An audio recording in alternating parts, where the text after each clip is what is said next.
Emergency blood needed. The nurse shouted and the CEO ran in, only to see his ex in labor with his twins. Hi, my beautiful family. Let's begin with a prayer, full of love and faith for me and for you. Dear God, as I walk through this season of healing, stay close to me, guide every hand that cares for me, and fill my heart with strength. And Lord, bless my entire YouTube family, each precious soul who listens, prays, and loves. Cover them in peace, joy, and endless protection. Amen. This is your Mr. Peter. I'm still in New York receiving treatment, but I want you to know, I feel your love with every heartbeat. Being away from you is not easy. Your voices, your prayers, your support, they're my comfort. I know some of you may feel sad not hearing me today, and that's okay. But please, my beautiful family, don't walk away from the story because of this message. Sometimes new family members leave too soon. If you like, skip the intro, but please stay for the story. And if something touches your heart, I'd love to see your words in the comments. I hold them close. While I heal, James is here to guide you with gentleness and care. Please keep praying for me as I carry all of you in my prayers too. Now let's begin this story, with hearts wide open and love flowing between us. Always. The scream that shattered the sterile silence of Manhattan General Hospital would haunt Sebastian Winters for the rest of his life, because it came from the only woman who had ever owned his soul. Sebastian's Italian leather shoes echoed against the polished marble floor as he strode toward the emergency wing, his heart hammering against his ribs. He'd received the call 23 minutes ago. Emergency blood donation needed, AB negative, life or death situation. As one of only 12 AB negative donors in the city and a man who'd built his empire on being indispensable, Sebastian never questioned such calls. But nothing, absolutely nothing, could have prepared him for the sight that awaited him in Trauma Bay 7. Dr. Serafina Cross lay on the surgical table, her rich mahogany skin glistening with perspiration, her usually controlled features contorted in pain. Blood stained the white sheets beneath her as medical personnel swarmed around her with urgent precision. But it was her eyes that destroyed him, those same chocolate-brown eyes that had once gazed at him with infinite tenderness now held nothing but agony and terror as she fought to bring 2 lives into the world while her own hung by a thread. "Jesus," Sebastian breathed, the word barely audible above the symphony of medical equipment and urgent voices. "Sir, you need to maintain distance," a young nurse said, intercepting him with professional authority despite his imposing presence. "I'm the donor," Sebastian replied, his steel-gray eyes never leaving Serafina's face. "A B negative, Sebastian Winters." Dr. Marcus Reed looked up from his position, relief flooding his weathered features. "Thank God. She's hemorrhaging badly. Placental abruption with twin complications. We need your blood immediately, or we'll lose all 3. All 3. The words struck Sebastian like a physical blow. Twins. Serafina was delivering twins, and from the desperation in Dr. Reed's voice, Sebastian might be witnessing the death of the only woman he'd ever loved, and 2 children who could be, God help him, his own. 5 years. 5 years since Serafina Cross had disappeared from his life without explanation, taking his heart and his faith in love with her. 5 years since he'd last seen those surgeons' hands that were now gripping the bed rails, the same hands that had once traced patterns across his skin in the quiet hours before dawn. 5 years since he'd heard her voice whisper his name, the same voice now calling out in pain that cut through him like a scalpel. "Sebastian." Her voice, weak but unmistakable, somehow reached him across the controlled chaos. Their eyes met, and 5 years of carefully constructed emotional armor crumbled in an instant. In that moment, all his wealth, all his power, all his success meant nothing. She was here. She was real. And she might be dying. "I'm here," he said, moving closer despite the medical team's protests. "I'm right here, Sarah." The nickname slipped out unbidden. No one else had ever called her that. It had been his alone, whispered in moments of intimacy, murmured over breakfast when the world outside his penthouse didn't exist. "The babies," she gasped, her hand reaching out blindly. Sebastian caught it without thinking, her familiar touch sending electricity through his entire nervous system.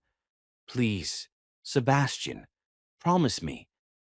"They're going to be fine," he said, his voice steadier than he felt. "You're all going to be fine." Dr. Reed was already drawing blood from Sebastian's arm with practiced efficiency. "Type and cross-match confirmed. Get me 4 units ready for immediate transfusion, and prep, or 3 for emergency C-section." The next few minutes passed in a blur of medical terminology and controlled chaos. Sebastian found himself pushed to the side as they prepared Serafina for surgery, but he couldn't look away.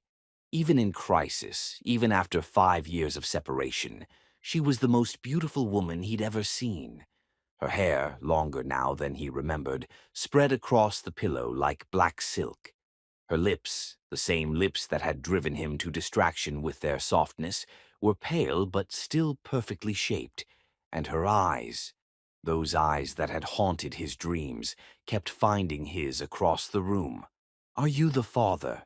Dr. Reed asked quietly as they wheeled Serafina toward the elevator. Sebastian's throat closed. Was he? The timing could be right if she'd gotten pregnant right before she left.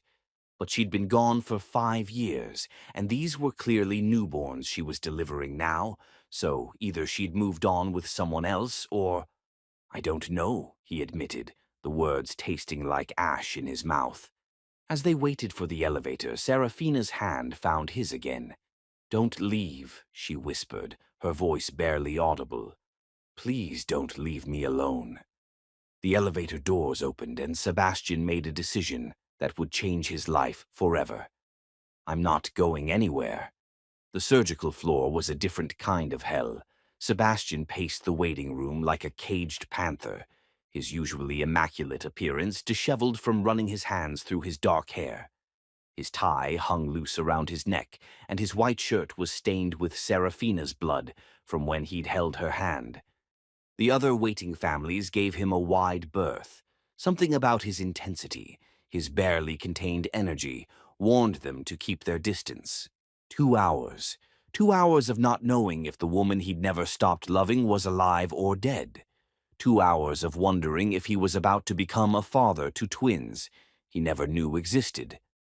2 hours of facing the truth he'd spent 5 years denying. He was still completely, helplessly, desperately in love with Dr. Serafina Cross. His phone buzzed with messages, board meetings he was missing, deals waiting for his approval, an empire that needed his attention. Sebastian turned it off. For the first time in 5 years, something mattered more than Winters Medical Enterprises. "Mr. Winters." Dr. Reed appeared in the doorway, still in his surgical scrubs. Sebastian's heart stopped. The doctor's expression gave nothing away. "How is she?" "She's alive. Weak, but alive. We managed to stop the bleeding, and she's stable now." Sebastian's knees nearly buckled with relief.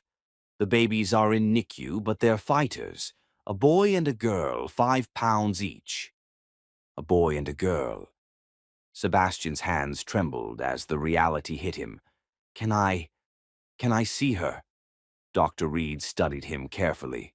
"She's asking for you, but Mr. Winters, I have to ask. What's your relationship to Miss Cross?"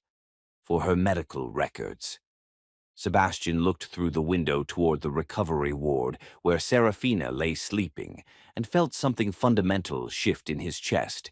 What was his relationship to her? Ex-lover? The father of her children? The man who'd never gotten over her? "She's the mother of my children," he said quietly, surprising himself with the certainty in his voice. "And I'm going to marry her." Dr. Reed raised an eyebrow. "Have you discussed this with her?" Sebastian's mouth curved in the first genuine smile he'd felt in 5 years. "Not yet, but I've got the rest of my life to convince her." As he walked toward her room, Sebastian Winters, billionaire, CEO, man who controlled medical empires, felt more terrified than he'd ever been in his life. Because behind that door lay his future, his heart, and the answers to 5 years of questions that had nearly destroyed him. The woman who had walked away was back, and this time Sebastian was never letting her go. Chapter 2. Ghosts of Gilded Promises. The first time Sebastian Winters saw Dr. Serafina Cross, she was elbow-deep in his 8-year-old nephew's chest cavity, fighting death with the precision of a master and the determination of a warrior.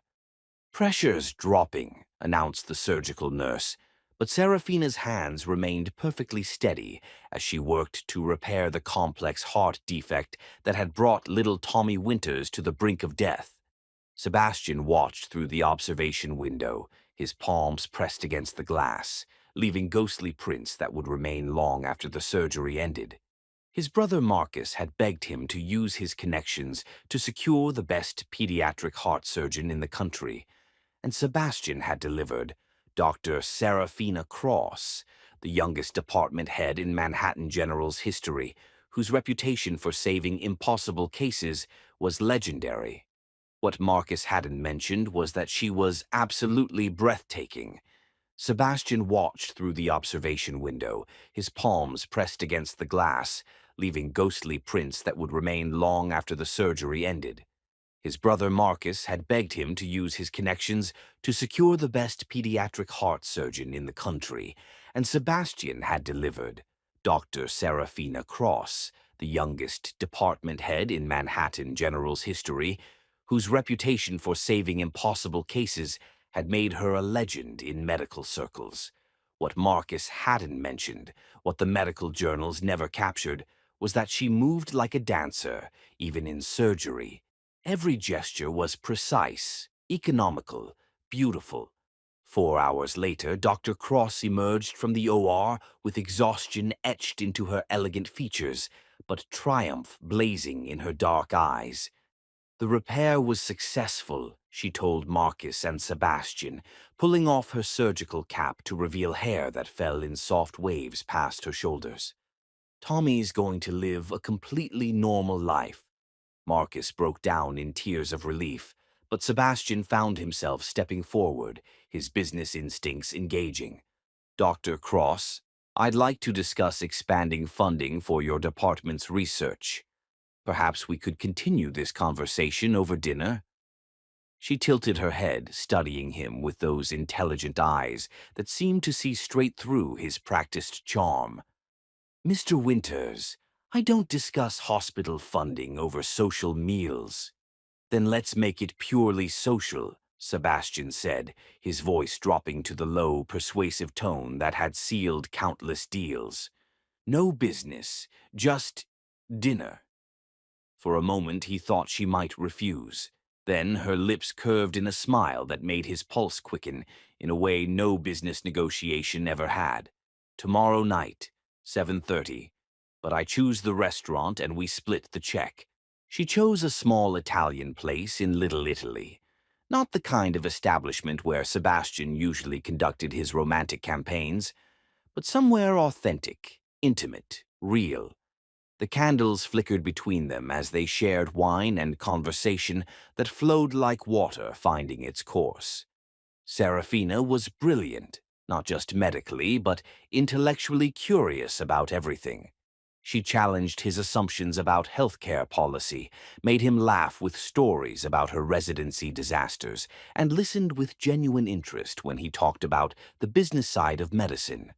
Unlike the women he usually dated, she asked follow-up questions, remembered details from previous conversations, and had opinions that weren't calibrated to please him. "Why did you become a heart surgeon?" Sebastian asked, leaning back in his chair, genuinely intrigued. "Because hearts don't lie," she said, her expression growing thoughtful.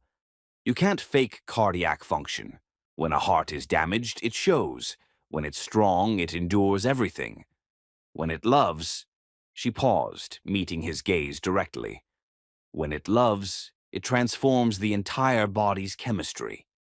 Sebastian reached across the table, covering her hand with his. The touch was electric, immediate. I'd like to understand that kind of transformation. It's not something you can understand intellectually, she said softly. It's something you have to experience. Are you offering to be my teacher? Her smile was both shy and bold. I don't know if you're ready for that kind of education, Mr. Winters. The courtship that followed unfolded over 3 months of careful discovery. Sebastian was accustomed to relationships that followed predictable patterns: expensive gifts, exclusive events, physical attraction that burned hot and fast. But with Serafina, everything was different. She refused his expensive gifts, choosing instead to treasure the handwritten notes he left in her locker at the hospital. She didn't want to be seen at high society events. She preferred quiet nights in his penthouse, cooking together and talking until dawn. Their first kiss came 3 weeks later, after she'd worked a 36-hour shift, saving the life of a homeless man who'd suffered a massive heart attack. Sebastian had waited for her in the hospital parking garage, knowing she'd be exhausted and wanting to drive her home. When she saw him leaning against his Mercedes, still in his $1,000 suit despite the late hour, she started crying.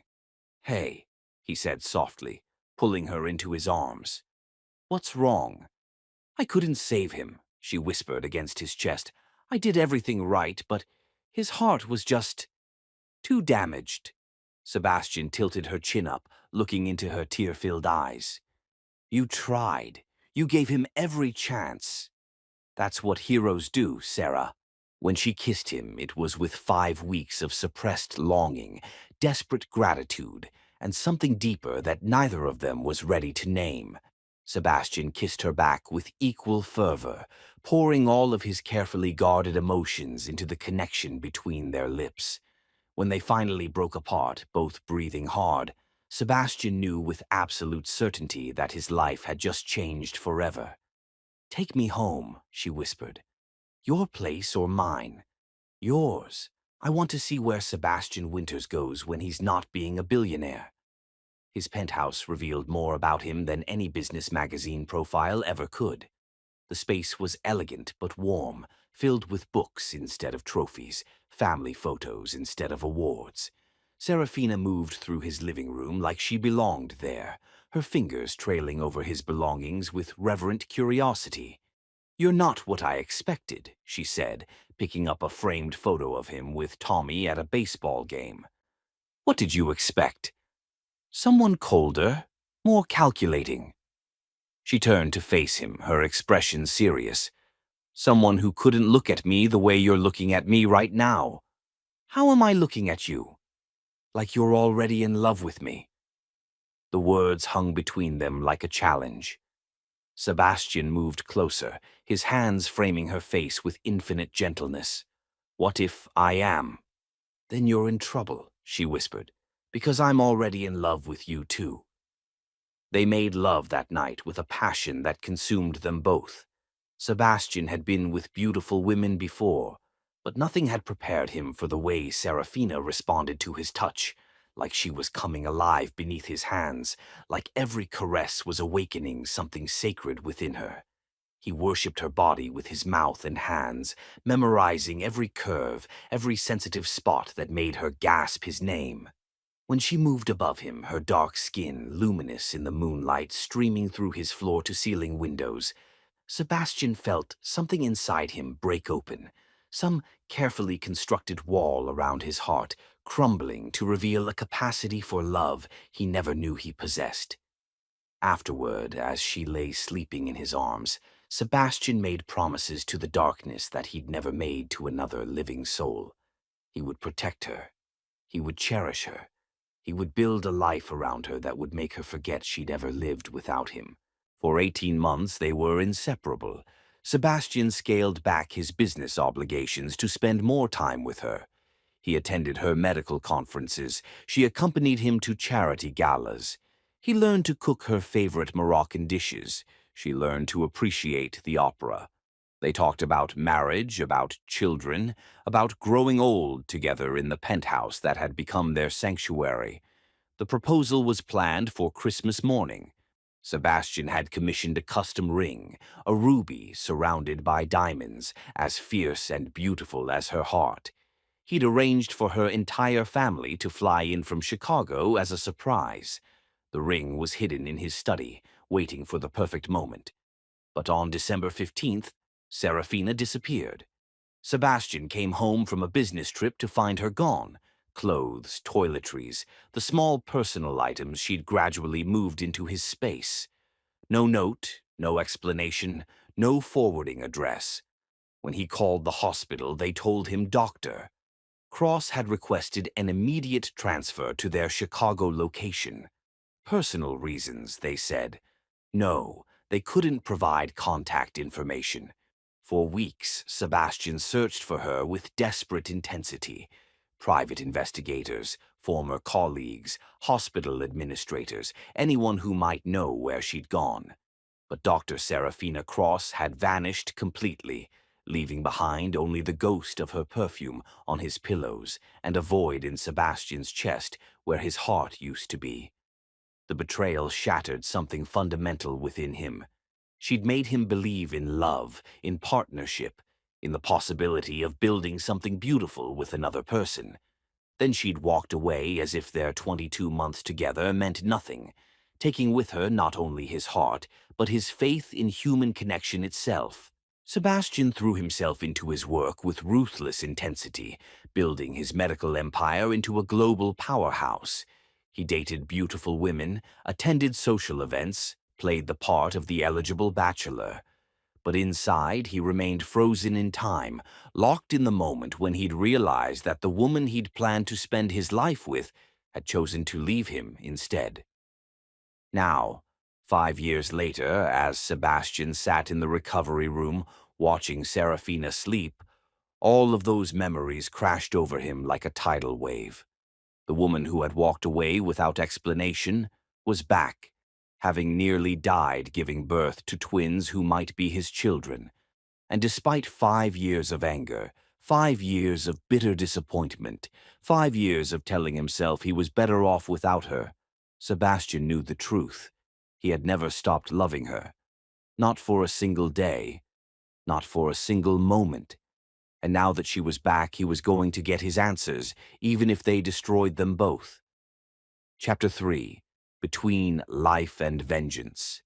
The sound of Serafina's heartbeat on the monitor was the most beautiful symphony Sebastian had ever heard, each steady beep a promise that she was alive, that she was fighting, that she hadn't left him again. He'd been sitting beside her hospital bed for nearly 7 hours, watching the rise and fall of her chest, memorizing the way the late afternoon light painted golden highlights across her dark skin. The doctors had warned that blood loss and surgical trauma had severely weakened her, but Sebastian couldn't bring himself to leave. Not when she might wake alone, not when he'd spent 5 years believing he'd never see her again. His phone buzzed incessantly on the bedside table. Board meetings, acquisition deals, the endless demands of running a medical empire. But Sebastian ignored it all. For the first time in 5 years, Winter's medical enterprises would have to survive without his constant attention. Nothing mattered except the woman lying unconscious in the narrow hospital bed, her hand warm and familiar in his. "The babies," Serafina whispered, her voice hoarse from the intubation. Sebastian's head snapped up, his gray eyes meeting her newly opened brown ones. Even weakened by surgery and blood loss, she was the most beautiful thing he'd ever seen. "They're perfect," he said softly, his thumb stroking across her knuckles. "A boy and a girl, 5 pounds each. The doctors say they're strong." Relief flooded her features, followed immediately by something else. Pain that had nothing to do with her physical condition. "You came," she said, as if she couldn't quite believe it. "You asked me not to leave." Sebastian's voice was rough with emotion. "Did you really think I would?" Serafina turned her head away, staring at the blank wall instead of meeting his eyes. I thought, after everything, you'd want nothing to do with me. Sarah. He waited until she looked at him again. Are they mine? The question hung between them like a sword.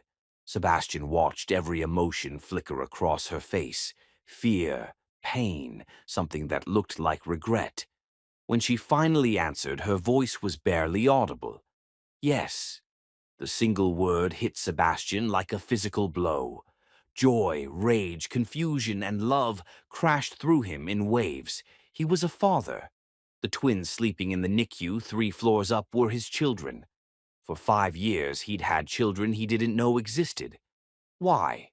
The word came out harsher than he'd intended. Why didn't you tell me? Why did you disappear?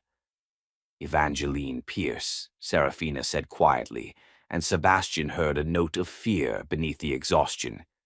Evangeline Pierce, Sebastian's former business partner and the woman who'd been systematically positioning herself as his most trusted advisor for the past 3 years. The corporate alliance had been built on mutual respect and shared goals, or so Sebastian had believed. I hope I'm not interrupting anything important, Evangeline continued, her smile perfectly calibrated. I heard about the situation and wanted to offer my support during this difficult time. What situation? Sebastian's voice carried a warning. The hospital's legal department has raised some concerns, Evangeline said, moving closer with the practiced grace of someone accustomed to boardrooms and power plays. Emergency paternity claims can create complications for publicly traded companies. There are disclosure requirements, potential liability issues. Get out. Sebastian's voice was deadly quiet. Sebastian, as your business partner, I have a fiduciary responsibility to address potential corporate exposures, Evangeline continued smoothly. Of course, once proper paternity is established through appropriate legal channels, we can develop a suitable arrangement for all parties involved. Serafina struggled to sit up despite her weakness. This is a private medical matter. You have no standing here. Actually, I do. Evangeline's mask slipped slightly, revealing something cold beneath the professional veneer. Any personal decisions that might affect Sebastian's capacity to fulfill his corporate obligations become company business. And frankly, the optics of this situation are concerning. For a moment, Evangeline's composure cracked, revealing something ugly and desperate beneath the polished surface. You're making a mistake, Sebastian. She left you once. She'll do it again. And when she does, don't come crying to me. After she'd gone, the silence in the room was deafening. Sebastian sat back down, reaching for Serafina's hand, but she pulled away from him. She's right, Serafina said quietly. You should have the DNA tests done. You should protect yourself. I don't need tests to know they're mine. Sebastian's voice was fierce with certainty. I can see it in their faces, Sarah. They have your eyes and my stubborn chin. They're ours. Tears slipped down Serafina's cheeks. You don't understand. You can't want this. You can't want me back in your life, not after... After what? Sebastian leaned forward, his hands gripping the bed rails. After you disappeared without explanation? After you left me wondering what I'd done wrong? After you took my children and kept them from me for 5 years? His voice broke on the last words. I've been dying to know why, Sarah. I deserve that much. Before she could answer, a soft knock interrupted them. Dr. Reed appeared in the doorway, his expression carefully neutral. Mr. Winters, the babies are stable enough for visitors if you'd like to see them. Sebastian looked between the doctor and Serafina, torn between his desperate need for answers and his overwhelming desire to see his children. Serafina made the decision for him. Go, she whispered. Meet your son and daughter. The NICU was a world of soft beeps, hushed voices, and tiny miracles fighting for life. Sebastian followed Dr. Reed to 2 isolettes, positioned side by side, and felt his world tilt on its axis. They were perfect, impossibly small, but absolutely perfect. The little girl had a head full of dark curls and skin the color of warm honey, a beautiful blend of her parents' features. The boy was slightly larger, with Sebastian's strong jaw already evident in his tiny face and his mother's elegant bone structure. Can I touch them? Sebastian's voice was thick with emotion. Of course, they're your children. Your children. The words hit Sebastian like a benediction. He reached through the ports in the isolette, his large hands impossibly gentle as he stroked his daughter's tiny fingers. She was so small, so fragile, but when his finger brushed her palm, she gripped it with surprising strength. "She knows you," Dr. Reed said softly. "Babies recognize their parents' voices, their touch." Sebastian moved to his son's isolette, repeating the gentle contact. The boy's eyes fluttered open, gray eyes exactly like Sebastian's own, and seemed to focus on his father's face with uncanny awareness. "What are their names?" Sebastian asked, unable to look away from his children. "She hasn't named them yet. She said she was waiting for someone, waiting for him." Even after 5 years, even after whatever had driven her away, she'd been waiting for him to name their children. Sebastian stood in the NICU for another hour, talking softly to his son and daughter, making promises about the life he was going to give them, the love he was going to shower on them, the way he was going to protect them from everything that could ever hurt them.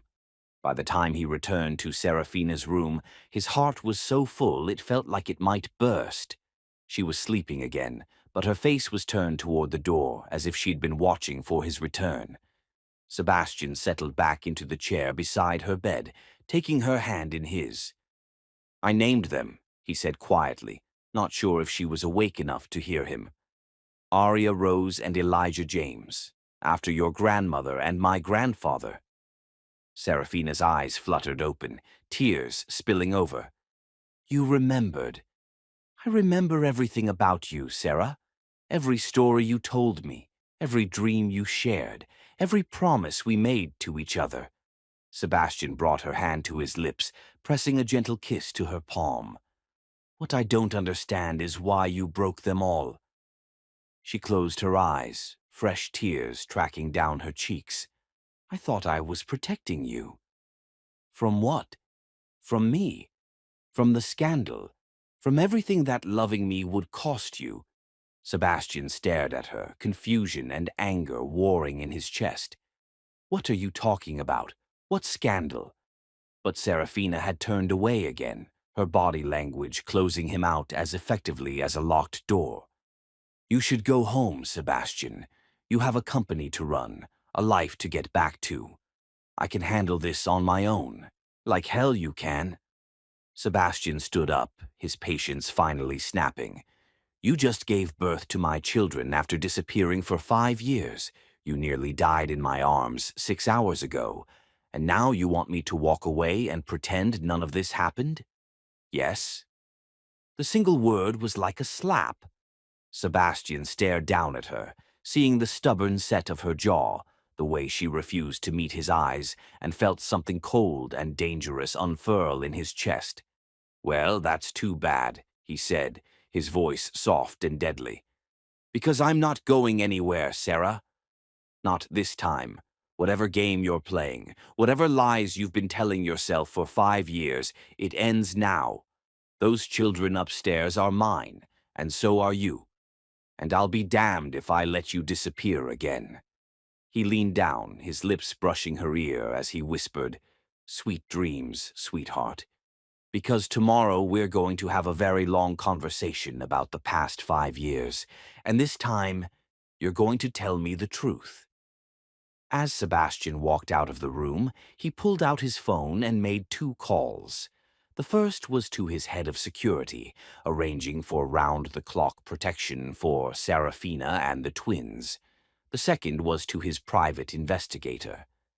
"I need you to find out everything that happened to Dr. Serafina Cross between December 15th, 2019 and today," he said, his voice deadly calm. Every job, every address, every person she's spoken to. I want her life mapped out hour by hour. How deep do you want me to go, Mr. Winters? Sebastian looked back at the hospital room where the woman he'd never stopped loving was probably planning her next escape. All the way to hell if that's what it takes. Chapter 4. Threads of Truth Unraveling. The war between Sebastian Winters and the woman who'd shattered his heart began at precisely 6:47 a.m. when she attempted to discharge herself from the hospital against medical advice. "That's not happening," Sebastian said, blocking the doorway with his imposing frame. He'd spent the night in the uncomfortable hospital chair, catching fragments of sleep between checking on the twins and studying Serafina's face in the dim light. "Doctor, Reed insists you need at least another 48 hours of monitoring." Serafina sat on the edge of the hospital bed, fully dressed in clothes that someone had retrieved from her apartment, simple black pants and a cream sweater that somehow made her look both elegant and vulnerable. Her overnight bag sat packed beside her, a clear declaration of independence. "I'm fine," she said, not meeting his eyes. "I can recover at home." Home. Sebastian's voice was dangerously quiet. "You mean the one-bedroom apartment in Queens? The one with no elevator and 43 stairs you'd have to climb? The one with no help when you collapse from exhaustion trying to care for newborn twins?" Her head snapped up, anger flashing in her dark eyes. "How do you know where I live?" "I know everything, Sarah." Sebastian moved closer, his presence filling the small room. "I know you've been working at a free clinic in Harlem for the past 3 years. I know you live alone in a fourth-floor walk-up. I know you drive a 10-year-old Honda with a broken air conditioner and shop at discount grocery stores." His voice dropped to an intimate whisper. "I know you still drink your coffee black with exactly 2 sugars, and you still have nightmares that make you cry in your sleep." The color drained from Serafina's face. "You've been watching me?" "I've been loving you," Sebastian corrected, his gray eyes blazing with emotion. "Every single day for 5 years I've been loving you and hating myself for it. So yes, I kept tabs on you. Sue me." Before Serafina could respond, a warm voice interrupted from the doorway. "Well, this is cozy." Both Sebastian and Serafina turned to see a woman in her early 40s entering the room, tall, graceful, with kind eyes, and a no-nonsense demeanor that immediately commanded respect. She carried a large bag and a travel cup of coffee, and her presence seemed to fill Serafina with both relief and anxiety. "Cordelia," Serafina breathed. Dr. Cordelia Harding entered with the kind of presence that commanded immediate attention. Tall, elegant, with graying hair pulled back in a neat chignon, and eyes that had seen too much but remained kind. She carried herself with the confidence of someone who'd spent 20 years making life-or-death decisions. "You must be Sebastian Winters," Cordelia said, extending her hand with practiced professionalism. "Dr. Cordelia Harding, Chief of Cardiac Surgery at Northwestern Memorial. And before you ask, yes, I've heard quite a lot about you over the years." Sebastian shook her hand, noting the surgeon's grip, firm, steady, assessing. "Dr. Harding, thank you for coming." "Someone had to," Cordelia replied with pointed emphasis. "Since my colleague here seems to have forgotten that friendship sometimes requires showing up, even when, especially when, it's complicated." The slight reproach in her voice made Serafina wince. "Delia, I couldn't put you in the middle of—" "In the middle of what? A medical crisis, a family emergency." Cordelia's tone was gentle but firm. "Sarah, I've been your friend since we were interns pulling 36-hour shifts and living on vending machine coffee. Did you really think I wouldn't want to be here for the most important day of your life?" Sebastian watched the exchange with growing understanding. This wasn't just a professional colleague, this was family, chosen family, the kind forged in hospital corridors and late-night emergencies. The tension in the room was thick enough to cut with a scalpel. Cordelia moved to Serafina's side, her trained eyes assessing her friend's condition with medical precision. "You look like hell," she said bluntly. "I feel worse," Serafina admitted. "Good. That means you're not completely stupid." Cordelia turned to Sebastian. "Mr. Winters, could you give us a few minutes? I need to examine my patient." Sebastian's jaw tightened. "I'm not leaving her alone." "I'm not asking you to leave the hospital," Cordelia said patiently. "I'm asking you to step outside for 10 minutes so I can have a private conversation with the woman who's been my closest friend for 15 years. After a long moment, Sebastian nodded. 10 minutes. Then we're all going to have a conversation about what happens next. Once Sebastian had reluctantly left the room, Cordelia closed the door and turned to face Serafina with an expression that mixed love, exasperation, and barely contained fury.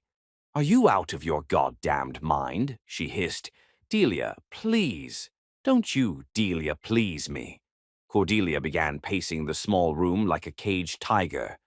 "You disappear for 5 years, refuse to tell me why, work yourself into the ground at that free clinic, and then when you finally need help, when you're bleeding out having his babies, you still don't call me. I had to read about it in the hospital network newsletter." Tears started flowing down Serafina's cheeks. "I couldn't drag you into this mess." "What mess?" Cordelia sat down on the bed beside her friend, taking her hands. "Sarah, what happened 5 years ago? What made you run from a man who was clearly crazy about you?" For a moment, Sebastian thought Serafina might finally tell the truth. But then her face closed off, that familiar, stubborn expression settling over her features. "It doesn't matter now." "Bullshit." Cordelia's voice was sharp. "It matters to him, it matters to those babies upstairs, and it sure as hell matters to me.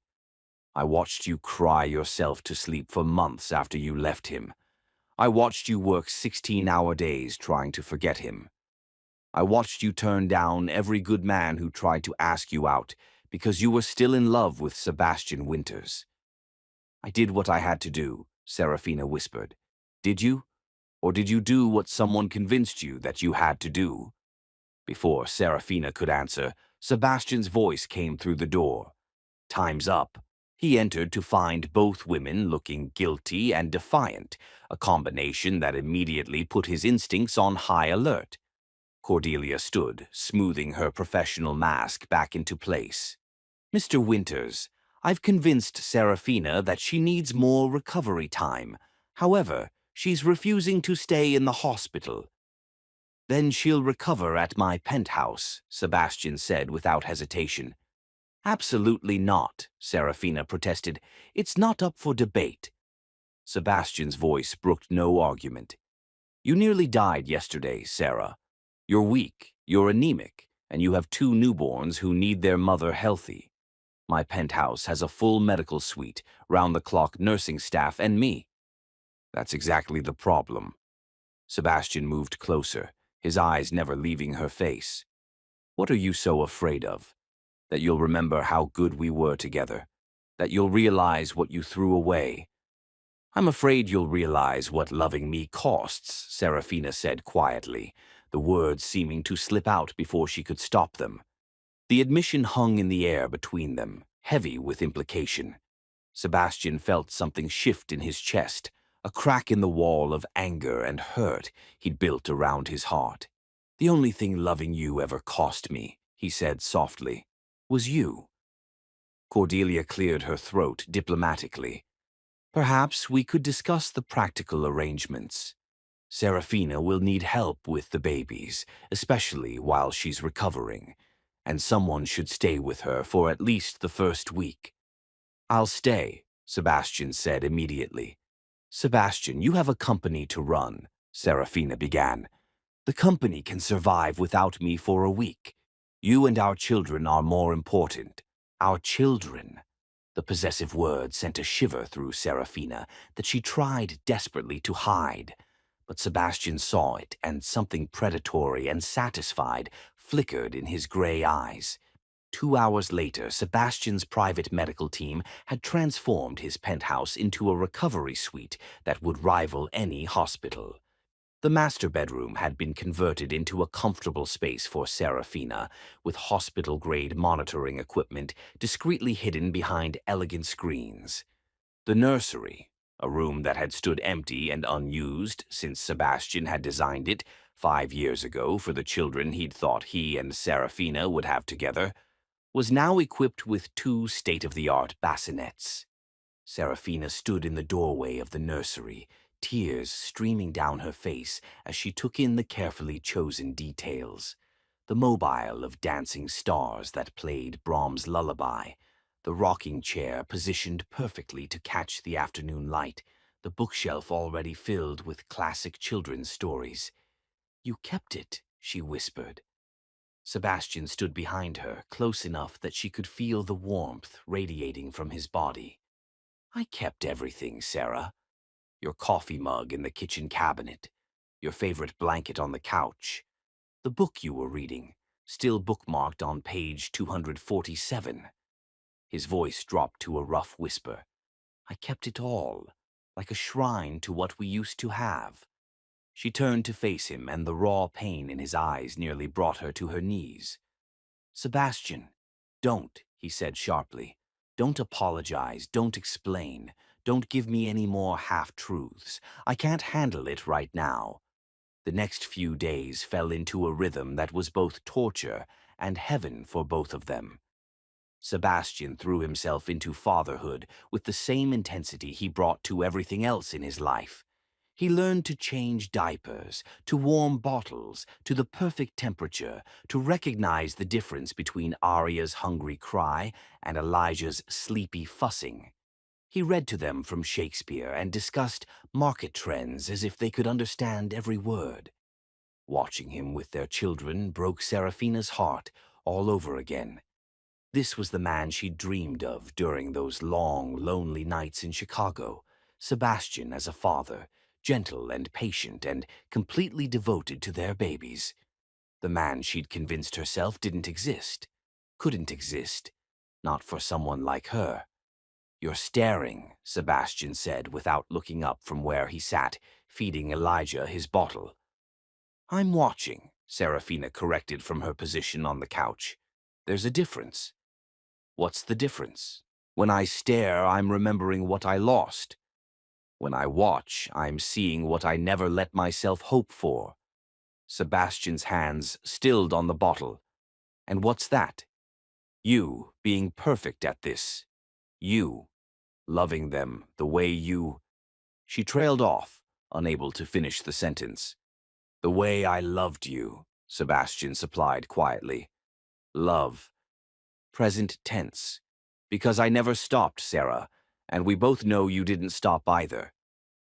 That night, as Sebastian worked late in his study reviewing reports his assistant had sent over, he heard Serafina crying. The sound drew him like a magnet to her bedroom door, which stood slightly ajar. She was sitting by the window, holding Arya against her chest, tears streaming down her face as she whispered apologies to their sleeping daughter. "I'm sorry, baby girl," she murmured. "I'm sorry Mommy kept you from your daddy for so long. I'm sorry I was such a coward. I'm sorry I didn't trust him to love us enough." Sebastian pushed open the door, unable to stay away any longer. "Sarah?" She looked up, her face streaked with tears, and Sebastian felt the last of his carefully constructed defenses crumble. In 3 strides, he was across the room, sinking onto the window seat beside her and pulling both her and Aria into his arms. "Tell me," he whispered against her hair. "Please, sweetheart. Tell me what happened. Tell me why you left. Tell me how to fix this." For a long moment, Serafina melted into his embrace, letting herself remember what it felt like to be safe in Sebastian's arms. Then she pulled back, meeting his eyes with devastating honesty. "I left because someone convinced me that loving you would destroy you." That I would destroy you. Her voice broke on the words, and I believed them. Sebastian's blood turned to ice in his veins. Who? Who convinced you? But even as he asked the question, he already knew the answer. The pieces were falling into place. Evangeline's appearance at the hospital, her knowledge of the DNA tests, her barely concealed hatred for Serafina. Evangeline, he breathed. Serafina nodded, fresh tears spilling over. She had documentation, Sebastian. Financial records that seemed to show our relationship coinciding exactly with major medical contracts. Bank transfers that looked like payments for services rendered. Serafina's voice grew smaller with each word. She said you'd been systematically using emotional manipulation to secure business advantages. And you believed that? Sebastian's voice carried more hurt than anger.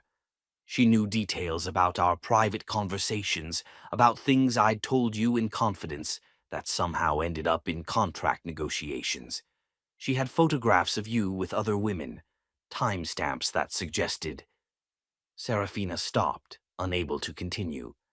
That suggested what? That I was one of several women you were involved with simultaneously. That the whole relationship was part of some elaborate business strategy. Serafina finally met his eyes. But what really convinced me was when she told me she was pregnant. Sebastian felt the blood drain from his face. Pregnant? She said she was carrying your child, that you'd been sleeping with both of us, and she'd been willing to share your attention because she understood how these arrangements worked in your world. But she was concerned about me, said I was too naive, too emotionally invested, that continuing the relationship would hurt everyone involved.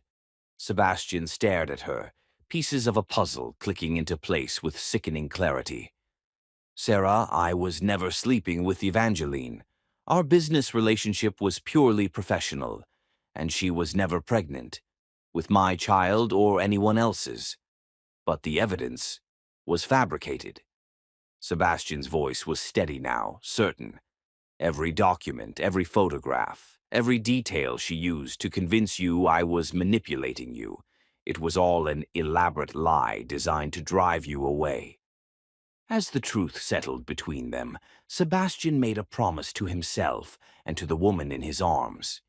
Evangeline Pierce had stolen 5 years of their lives, had kept him from his children, had nearly destroyed the only thing that had ever truly mattered to him. Now it was time for her to pay. Chapter 5. Dangerous Liaisons and Deadly Secrets. The storm that would destroy Evangeline Pierce began brewing the moment Sebastian Winters discovered the truth. But it erupted into a hurricane when she made the fatal mistake of threatening his children. Sebastian stood in his private office at Winters Medical Enterprises, staring out at the Manhattan skyline while his phone rang incessantly. He'd been avoiding calls all morning, unable to focus on anything except the cold fury burning in his chest. For 5 years he'd lived believing Serafina had abandoned him by choice. Now he knew she'd been manipulated, terrorized, driven away by the woman who occupied the office 3 floors below, the same woman who ran his public relations department with the ruthless efficiency she'd used to destroy his happiness. "Mr. Winters?" His assistant's voice came through the intercom. "Ms. Pierce is here to see you. She says it's urgent." Sebastian's mouth curved in a smile that held no warmth whatsoever. "Send her in." Evangeline entered his office like she owned it. Her platinum blonde hair swept into an elegant chignon, her designer suit tailored to perfection. She was beautiful in the cold, calculated way of expensive artwork, meant to be admired but never touched with genuine affection. "Sebastian, darling," she purred, settling herself into the chair across from his desk without invitation. "We need to discuss your little domestic situation." "My what?" Sebastian's voice was dangerously quiet as he turned from the window. "Your baby's mama drama." Evangeline crossed her legs with deliberate sensuality. It's becoming quite the topic of conversation among the board members. A secret love child scandal could be damaging to the company's reputation. Careful, Evangeline. Sebastian moved to his desk, his movements predatory and controlled. You're on very thin ice right now. Evangeline laughed, the sound like breaking glass. Oh, please. We both know this whole reunion is temporary. She left you once, Sebastian. Once that postpartum depression hits, once she realizes how much work two babies actually are, she'll be gone again faster than you can say child support payments. Is that what you told her 5 years ago? Sebastian asked conversationally. When you convinced her I was using her? For just a moment, Evangeline's composure slipped, revealing something ugly and desperate beneath the polished surface. Then she recovered, her smile turning razor-sharp. I have no idea what you're talking about. Don't you? Sebastian opened his desk drawer and pulled out a thick manila folder. Because I have a very interesting conversation here with one doctor. Marcus Reed. It seems he remembers a certain blonde woman approaching him 5 years ago, asking very specific questions about hospital contracts and surgical schedules. A woman who claimed to be working for the medical board, investigating potential conflicts of interest. Evangeline's face went white, but she didn't back down. You can't prove anything.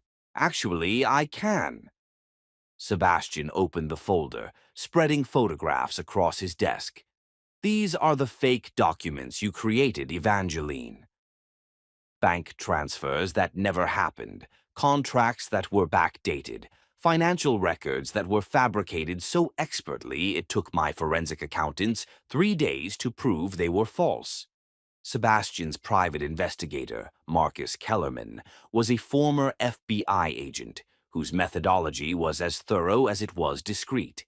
He'd been working Sebastian's case for 72 hours when he called with preliminary findings. The fabrication is sophisticated, Kellerman reported from Sebastian's study while Serafina slept upstairs with the twins. Whoever did this had extensive access to your business systems, detailed knowledge of your negotiation patterns, and professional-level skills in document manipulation. How professional? The kind of expertise that suggests either corporate intelligence background or connections to people who have it. The financial records weren't just forged. They were integrated into existing systems in a way that would fool most forensic accountants on initial review. Sebastian felt a chill run down his spine. What about the pregnancy claim? No medical records, no insurance claims, no prescriptions, nothing to suggest Evangeline Pierce was ever pregnant during the time frame in question. But whoever fed her the information knew doctor. Cross was pregnant and used that detail to maximum psychological effect. The implications were staggering. This wasn't a crime of passion or jealousy. It was a calculated campaign designed to destroy his relationship with surgical precision. There's something else, Kellerman continued. I've been tracking Evangeline's activities since Dr. Cross left, and there are patterns that suggest this wasn't her only operation. I'm finding similar disruptions in the personal lives of at least 3 other high-net-worth individuals over the past decade. You're saying she's done this before. I'm saying she's a professional, Mr. Winters, and professionals usually don't work alone. She was wrong for you. Evangeline's mask finally slipped completely, revealing the vicious desperation beneath. She was a nobody, Sebastian. A surgeon from the wrong side of Chicago with no connections, no family money, no social standing. She would have dragged you down, made you ordinary. She made me extraordinary, Sebastian said softly, his voice more dangerous than any shout. She made me want to be better than I was. She made me understand what love actually meant, and you took that away from me. I protected you. You destroyed me. Sebastian's voice cracked with emotion. You cost me 5 years with the woman I was planning to marry. You cost me 5 years with my children. You cost me watching them be born, hearing their first words, seeing their first steps. Evangeline backed toward the door, finally understanding that she'd pushed Sebastian too far. What are you going to do? I'm going to make sure you never hurt anyone I love ever again. That evening, Sebastian returned to his penthouse to find chaos. Serafina was pacing the living room with a screaming Elijah, while Arya wailed from her bassinet. Both babies were red-faced and inconsolable, and Serafina looked like she was on the verge of a breakdown. "I can't get them to stop," she said when she saw him, her voice thick with exhaustion and tears. "They've been crying for 2 hours. I've tried everything. Feeding, changing, burping, singing. Nothing works." Sebastian immediately took action, scooping up Arya while maintaining his hold on both babies. "It's colic," he said, recognizing the specific pitch of their cries. "Doctor Reed warned us it might start around now." For the next hour, they worked together in desperate synchronization. Sebastian walked Arya around the penthouse, bouncing her gently while humming Bach under his breath. Serafina tried every soothing technique she knew with Elijah. Nothing worked. The babies continued to scream, their little faces screwed up in misery. "I'm a terrible mother," Serafina sobbed, finally sinking onto the couch in defeat. "I'm a surgeon. I should know how to fix this." "You're not a terrible mother," Sebastian said firmly, switching babies with her so she could try a different approach. "You're exhausted. You're still recovering from major surgery, and you're dealing with twins who have inherited both of our stubborn personalities." Despite everything, Serafina laughed through her tears. "Your stubborn personality, you mean? Please, Elijah has your 'I'll do it myself' expression down to an art form already." As if summoned by his name, Elijah suddenly stopped crying. He looked up at his parents with wide gray eyes, hiccuping softly. Arya, not to be outdone, also quieted, making soft cooing sounds as she stared at Sebastian's face. "How did you?" Serafina began. "They wanted both of us," Sebastian said quietly. "They needed to know we were both here, both taking care of them." The moment stretched between them, intimate and fragile. Sebastian was achingly aware of how close Serafina was sitting, how her hair had escaped its ponytail to curl around her face, how her lips were slightly parted as she gazed down at their now peaceful children. "Sebastian," she whispered, "I know." His voice was rough with desire and longing. "I know we need to talk about what happens next. I know we need to figure out custody arrangements and legal agreements and all the practical things. But right now all I want to do is kiss you until you remember why we were so good together." The confession hung in the air between them like a live wire. Serafina's eyes darkened, and Sebastian saw the exact moment when her careful control began to crack. "That's not a good idea," she said, but her voice lacked conviction. "Probably not," Sebastian agreed, leaning closer. "But I've had a lot of bad ideas lately, and they're starting to feel like the only honest things in my life." When the thunderstorm hit at midnight, both babies woke up screaming again. This time it wasn't colic. They were genuinely frightened by the sharp cracks of thunder that shook the penthouse windows. Sebastian and Serafina moved through the darkened apartment like partners in a well-rehearsed dance, each anticipating the other's needs without words. Sebastian was warming bottles in the kitchen when he heard Serafina's voice break. He found her in the nursery, holding both babies against her chest, tears streaming down her face as she tried unsuccessfully to comfort them. "I can't do this," she sobbed. "I can't be what they need. I can't be what you need. I'm going to fail them the same way I failed you." "You never failed me," Sebastian said fiercely, setting down the bottles and wrapping his arms around all three of them. "You loved me enough to walk away when you thought it would protect me. You loved them enough to raise them alone when you thought I didn't want them. You've never failed anyone, Sarah. You've just been carrying burdens that were never yours to carry. The babies gradually calmed in the safety of their parents' embrace, but Sebastian didn't let go. He couldn't. Having Serafina in his arms again, feeling her soft curves against his chest, breathing in the familiar scent of her hair. It was like coming home after 5 years of exile. "Sebastian," she whispered against his neck. "I missed you," he said, his voice breaking. "God, Sarah, I missed you so much I thought it would kill me."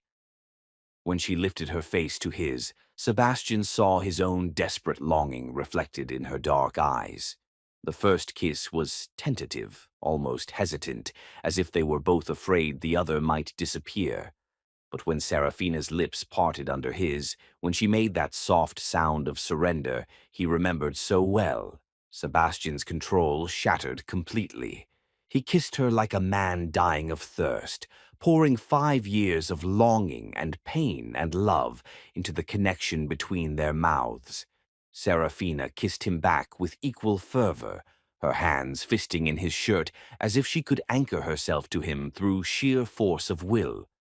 When they finally broke apart, both breathing hard, Sebastian rested his forehead against hers. "This is dangerous," Serafina whispered. "Everything worth having is dangerous," Sebastian replied. "The question is whether you're brave enough to risk it." Before Serafina could answer, his phone rang. Sebastian ignored it, but it rang again immediately. Then again. "Answer it," Serafina said, stepping back. "It might be important." Sebastian reluctantly checked the caller ID and felt his blood turn to ice. "It's hospital security." The voice on the other end was tense, professional, and absolutely terrifying. "Mr. Winters, we've had a security breach in the NICU. Someone attempted to access your children's medical records. We've increased security, but you should know." The person was asking very specific questions about their location and visiting schedules. After Sebastian hung up, Serafina stared at him with growing horror. Someone was trying to find the babies.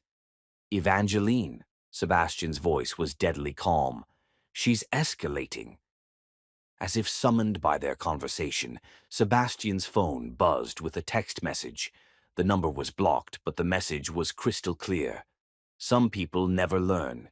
Enjoy your happy family while you can." Sebastian showed Serafina the message and watched her face go white with terror. "She's going to hurt them," Serafina whispered. "She's going to hurt our babies." "No," Sebastian said, his voice filled with quiet menace. "She's not, because I'm going to destroy her first."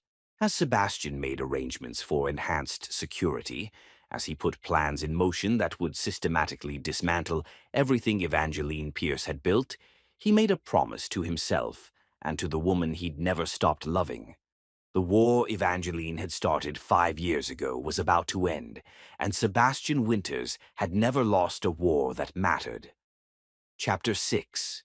Hearts Behind Enemy Lines. The Manhattan Children's Hospital Charity Gala was supposed to be a celebration of medical advancement, but it became the night Sebastian Winters fired the first shot in a war that would reshape their world. Sebastian stood at the entrance of the Waldorf Astoria's grand ballroom, striking in his custom tuxedo, his steel-gray eyes surveying the crowd of Manhattan's medical and social elite. Beside him, Serafina was breathtaking in a midnight blue silk gown that complemented her skin like liquid starlight. She'd been hesitant to attend, worried about leaving the twins despite round-the-clock security and Cordelia's watchful care. "We don't have to stay long," she said quietly, her hand resting on his arm. "Long enough," Sebastian replied, his voice carrying quiet determination. It's time people knew the truth about what happened 5 years ago. The ballroom was filled with New York's most influential people. Hospital board members, pharmaceutical executives, society mavens who controlled charitable donations with the flick of a diamond-adorned wrist. Everyone who mattered in their world was here, which made it the perfect venue for what Sebastian had planned. Evangeline held court near the auction display, resplendent in a white Valentino gown that probably cost more than most people's annual salary. She'd positioned herself strategically to be the center of attention, accepting congratulations for the record-breaking fundraising total. To everyone present, she looked like the perfect combination of beauty, power, and philanthropy. Sebastian knew better. He saw the predatory calculation in her smile, the way her eyes constantly searched the crowd for threats, the subtle tension in her posture that suggested a woman barely holding herself together. "She looks nervous," Serafina observed. "She should be," Sebastian murmured, leading her deeper into the crowd. For the first hour, they played the part of the reunited couple perfectly. Sebastian introduced Serafina as his partner, the mother of his children, the woman he'd never stopped loving. The reactions were immediate and telling. Some people were genuinely happy for them. Others whispered behind champagne flutes about scandal and drama, and a few looked between Sebastian and Evangeline with obvious anticipation of fireworks. Dr. Marcus Reed, the hospital's chief of obstetrics, approached them with genuine warmth. "Sebastian, Dr. Cross, how wonderful to see you both. How are the twins?" "Perfect," Sebastian said, his pride evident. "Aria's already showing signs of her mother's intelligence, and Elijah has inherited my stubborn streak." "They're beautiful babies," Serafina added, her face glowing with maternal love. "We brought pictures if you'd like to see them." As Serafina showed photos to Dr. Reed and several other colleagues, Sebastian noticed Evangeline watching them from across the room, her expression unreadable.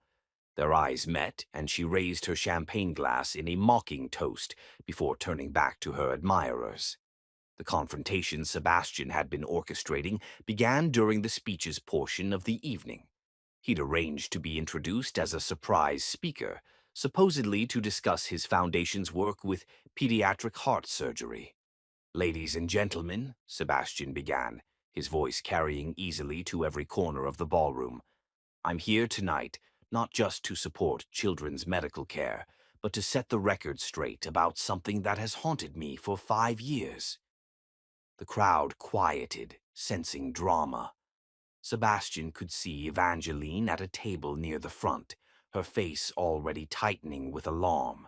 "5 years ago, I was engaged to marry the most remarkable woman I'd ever met, Dr. Serafina Cross, the brilliant heart surgeon who saved my nephew's life." He gestured to where Serafina sat, and she rose gracefully to acknowledge the attention. "But someone convinced her that our love was a lie, that I was using her for business purposes. Tonight, I want that person to know their deception failed." The murmur that ran through the ballroom was electric with interest and speculation. The ballroom was now completely silent except for the auctioneer's shocked voice. Sebastian could feel every eye in the room focused on him and Evangeline, sensing the undercurrents of personal conflict that had nothing to do with charity. $200,000, Sebastian said calmly. Evangeline's face flushed red with rage. 500,000. The amount was so ridiculous that several people actually gasped. Sebastian let the moment stretch, allowing everyone to see Evangeline's desperation, her irrational behavior, her complete loss of control. "Going once," called the auctioneer uncertainly. "Actually," Sebastian said, his voice carrying easily to every corner of the ballroom, "I'd like to withdraw my donation." The crowd erupted in confused murmurs. It was unprecedented, unthinkable, for someone to withdraw an auction item mid-bidding. "You see," Sebastian continued, moving to the center of the room where everyone could see him, "I've recently learned that not everyone here tonight has the hospital's best interests at heart." Evangeline went white as Sebastian pulled out a thick manila envelope. 5 years ago," Sebastian said, his voice projecting with the authority of a man accustomed to commanding boardrooms, "someone in this room fabricated evidence to destroy a relationship that threatened their personal agenda. Someone forged financial documents, staged photographs, and manipulated innocent people to serve their own twisted purposes. Sebastian, what are you doing? Dr. Reed asked quietly. I'm telling the truth, Marcus, something that should have been told years ago. Sebastian opened the envelope, pulling out copies of the falsified documents. Ladies and gentlemen, I present evidence of fraud, forgery, and criminal harassment committed by someone we all trusted. He began distributing copies of the documents, explaining each fabrication in detail. The crowd pressed closer, their faces showing shock, confusion, and growing understanding as the scope of Evangeline's deception became clear. This is ridiculous, Evangeline finally exploded. Sebastian, you're having some kind of breakdown. Everyone knows you've been unstable since your little girlfriend came back into your life. My fiancée, Sebastian corrected, his voice cutting through her protests like a blade. The woman I was planning to marry 5 years ago, before someone convinced her I was using her for business purposes. He turned to address the crowd directly. Doctor, Serafina Cross didn't leave me by choice. She was terrorized into disappearing by someone who forged evidence of affairs that never happened, business deals that were legitimate but deliberately misrepresented, and financial arrangements that existed only in falsified documents. The murmur of the crowd was growing uglier, more hostile. Several board members were studying the documents with increasingly grim expressions.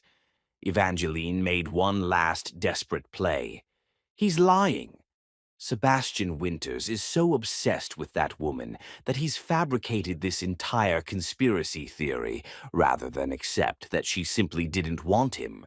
Then explain this, Sebastian said, pulling out his phone and connecting it to the ballroom sound system. This is a recording of your conversation with Detective Knox Danforth 3 days ago. Evangeline's voice filled the ballroom, clear and damning. I need you to find something we can use against her. Anything. Drug use, financial irregularities, patient complaints, anything that will prove she's an unfit mother. Sebastian won't listen to reason, so we need to force his hand. The silence that followed was deafening. Every face in the room was turned toward Evangeline, expressions ranging from shock to disgust to barely contained fury. You recorded me, Evangeline whispered.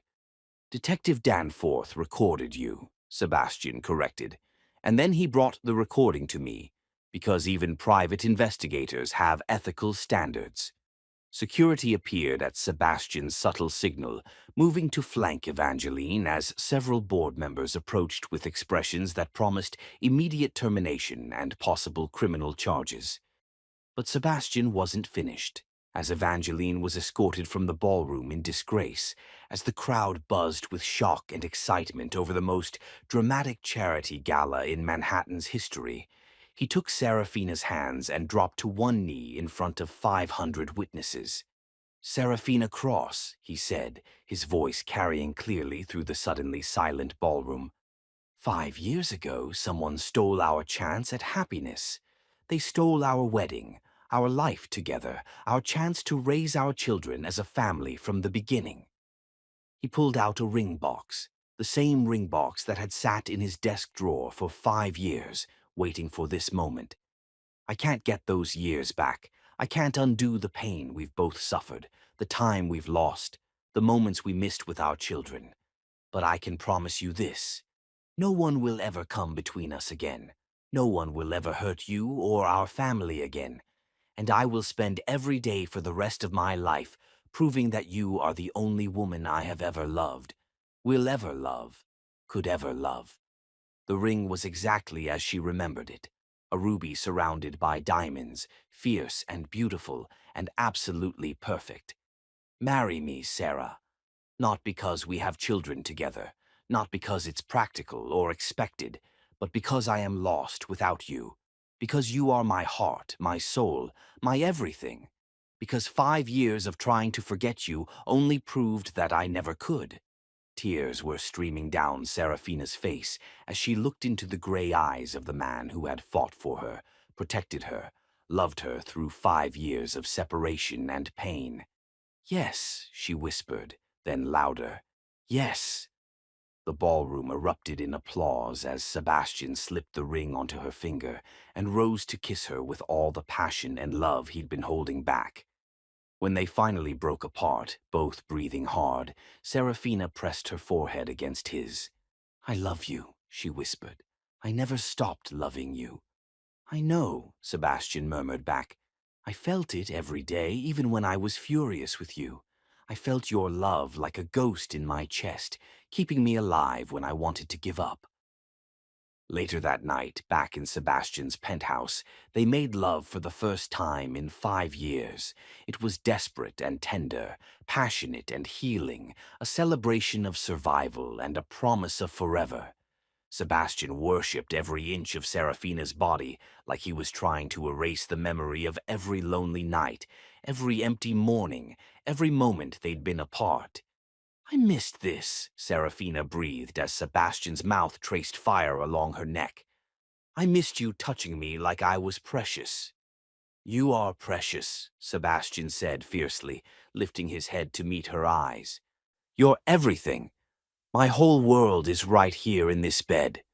When it was over, when they lay tangled together in the aftermath of their reunion, Sebastian traced patterns on Serafina's bare shoulder and made promises in the darkness.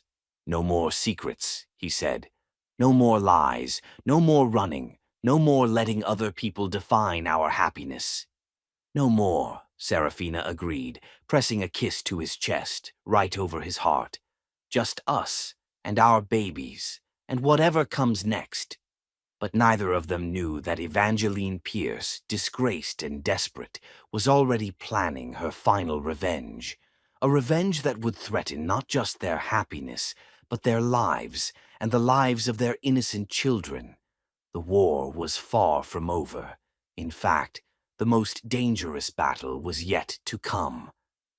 Chapter 7. When Passion Meets Purpose. The morning Sebastian Winters discovered the depths of his protective instincts was the same morning he realized what true love demanded of him. He woke to find Serafina's side of the bed empty, which had become routine. One of the twins often needed attention during the night, but when he followed the sound of soft humming through the penthouse, he found a scene that made his chest tighten with emotion. Serafina sat in the nursery's rocking chair, feeding Aria while Elijah slept peacefully in his crib. Morning sunlight streamed through the floor-to-ceiling windows, turning her dark skin luminous and catching the diamond on her engagement ring as she stroked their daughter's tiny fingers. She was humming a melody he didn't recognize, something soft and beautiful. "You're both so lucky," she whispered to Aria, "to have a daddy who loves you so much." Mommy was scared for a long time that she'd messed everything up, but Daddy never gave up on us, did he? Sebastian leaned against the door frame, his chest tight with emotion. This was everything he'd dreamed of during those 5 lonely years, his family, whole and safe and his. The woman he loved beyond reason, the children who carried the best parts of both of them, a future that stretched ahead like a golden promise. "Are you going to stand there eavesdropping all morning, or are you going to kiss me good morning?" Serafina asked without turning around.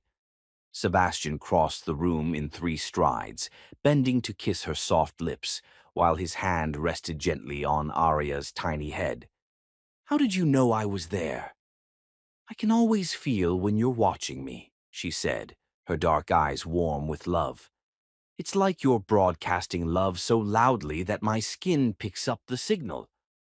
"That's because I am," Sebastian said seriously. "I love you so much it feels like it might actually kill me."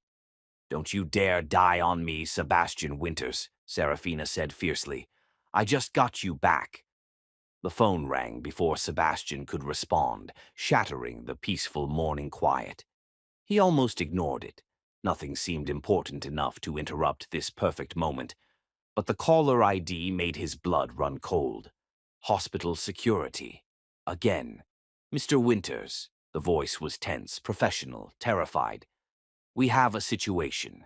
Someone broke into Dr. Cross's former apartment last night. The police are calling it a burglary, but nothing was taken. They left a message. Sebastian's free hand clenched into a fist. What kind of message? Words cut out of magazines and pasted on the bedroom wall. It says, "Happy families don't last forever." Serafina must have seen something in his expression because she immediately stood, securing Arya against her chest with protective instincts that made Sebastian's heart clench. "What is it?"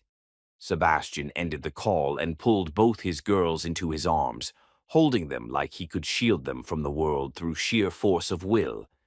"Evangeline broke into your old apartment. The police can't prove it was her, but we know." Sebastian's voice was deadly calm. "She's escalating because the public humiliation wasn't enough. She wants to hurt us where we're most vulnerable." "The babies," Serafina breathed. "She's not getting anywhere near them," Sebastian said, his voice carrying the absolute certainty of a man who would burn the world down to protect his family. "I'm moving us to the estate in the Hamptons. Full security detail, private medical staff, complete isolation until this is over." "Sebastian, you can't just disappear from your company. Watch me." Sebastian was already pulling out his phone, making calls that would rearrange his entire empire around the single priority of keeping his family safe. Marcus can handle the board meetings. Jennifer can manage the daily operations.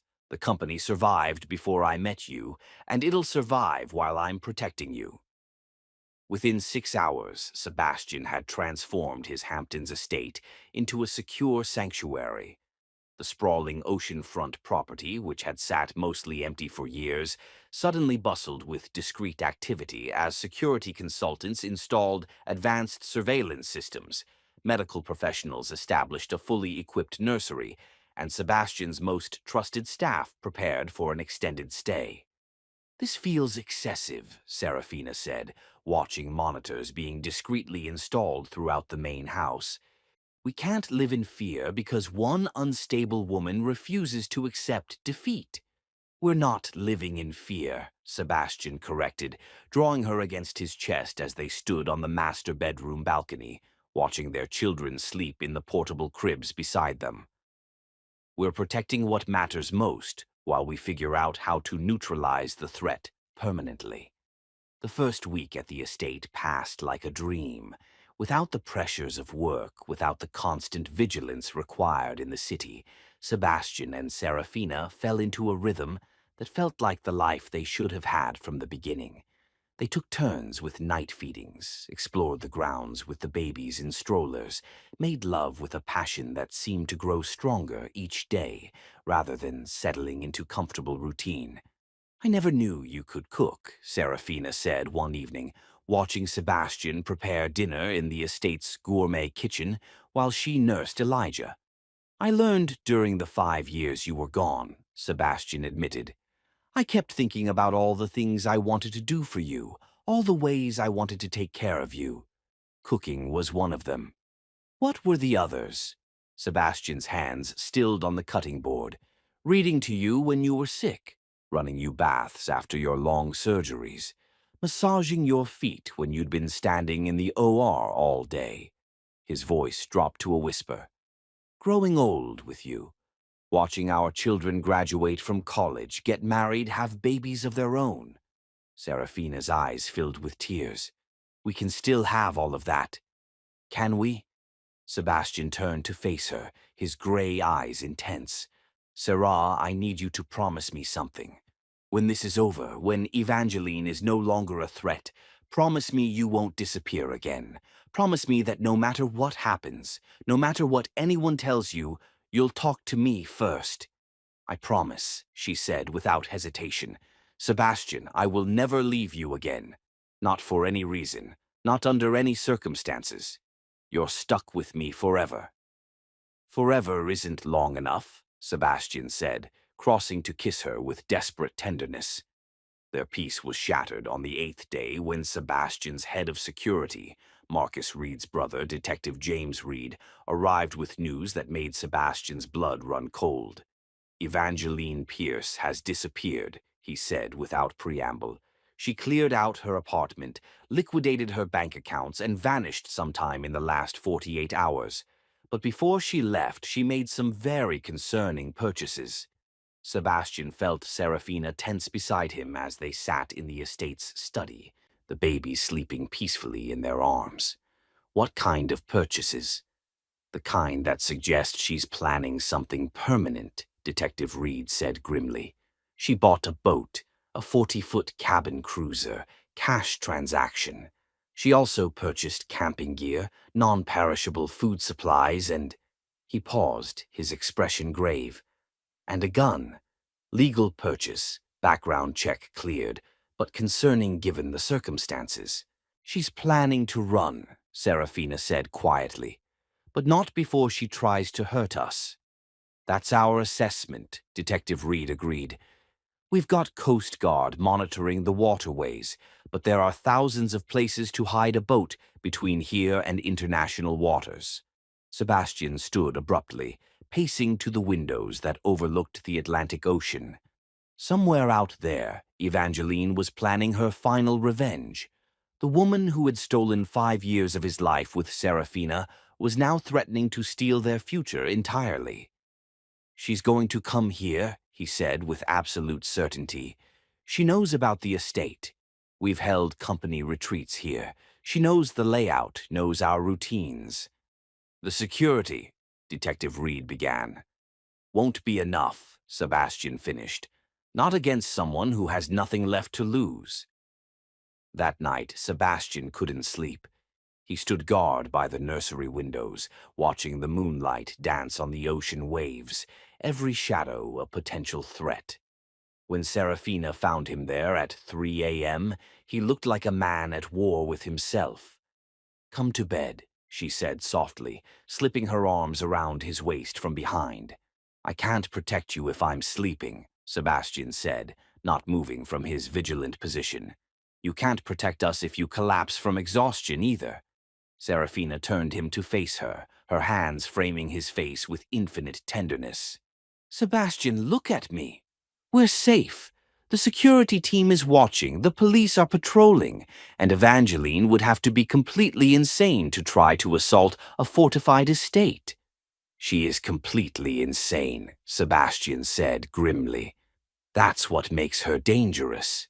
Serafina studied his face in the moonlight, seeing the fear he was trying so hard to hide. This strong, powerful man who commanded medical empires and bent the world to his will was terrified, not for himself, but for her and their children. "Make love to me," she said suddenly. "Sarah, I'm serious. Right here, right now. Because if something does happen, if Evangeline does try to hurt us, I want to know that we had this moment. I want to remember what it feels like to be completely yours." Sebastian's resistance crumbled at the desperate love in her voice. He kissed her with 5 years of longing, lifting her onto the window seat as the moonlight painted their skin silver. When he entered her, slow and deep and reverent, it felt like a claiming, a promise, a desperate prayer to whatever gods might be listening to protect this perfect love they'd found their way back to. "I love you," Serafina gasped, as Sebastian moved inside her with exquisite tenderness. "Whatever happens, whatever she tries to do, remember that I love you more than my own life." "Nothing's going to happen," Sebastian whispered fiercely, his forehead pressed against hers as they moved together in the ancient rhythm of love and desperation. "I won't let her hurt you. I won't let anyone hurt our family." But even as he made the promise, even as they came together in the silver moonlight with their children sleeping peacefully nearby, Sebastian knew that the final battle was coming, and when it arrived, one of them might not survive it. The next morning brought a message that confirmed Sebastian's worst fears. It was delivered by boat, dropped off at the private dock by someone who vanished before security could respond. The note was simple, written in Evangeline's elegant handwriting. "Choose, Sebastian. Your empire or your family. You can't have both. Sunset.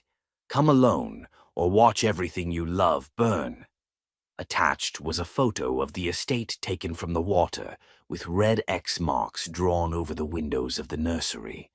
As Sebastian stared at the threat in his hands, he made a decision that would change everything. Some wars could only be won by risking everything that mattered, and Evangeline Pierce was about to learn that a man protecting his family was the most dangerous enemy of all. Chapter 8. The Price of Loving a Billionaire. The moment Sebastian Winters realized he would sacrifice everything for love was the same moment Evangeline Pierce made her most fatal miscalculation. She underestimated what a father would endure to protect his children. The sun was setting over the Atlantic when Sebastian stood on the private dock of his Hamptons estate, watching a sleek cabin cruiser approach through the golden light.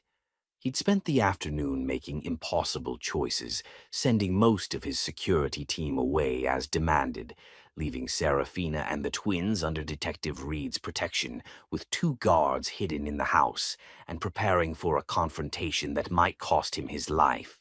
His phone buzzed with urgent messages from board members, investors, and partners. News of his sudden isolation had sent Winters Medical Enterprises' stock declining, and corporate rivals were already positioning themselves to exploit any perceived weakness. By tomorrow, he might lose significant portions of the empire he'd spent 15 years building. Sebastian didn't care. Some things mattered more than money, more than power, more than the respect of men who measured worth in quarterly profits. His family mattered more. Serafina mattered more. The chance to watch his children grow up mattered more than any business deal ever could. Right on time, Evangeline called as her boat approached the dock.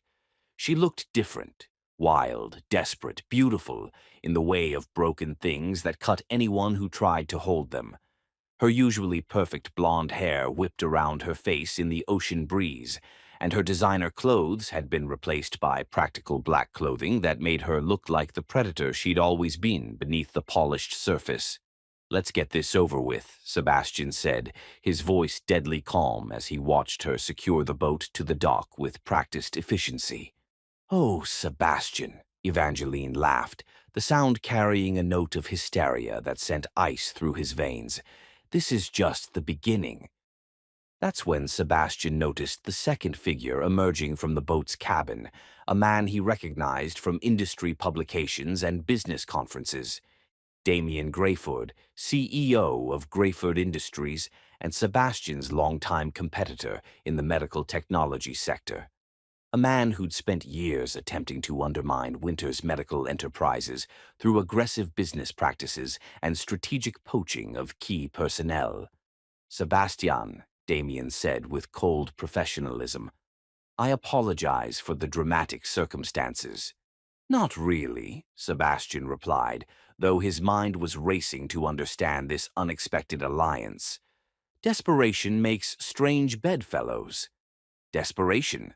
Evangeline's laugh held a note of hysteria. "I prefer to think of it as liberation.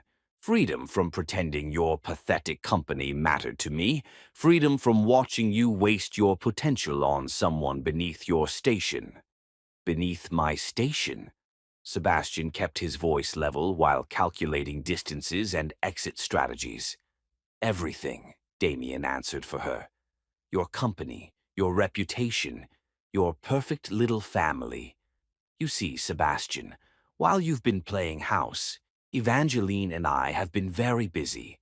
She's provided me with insider information about your company's vulnerabilities, and I've provided her with the resources to exploit them."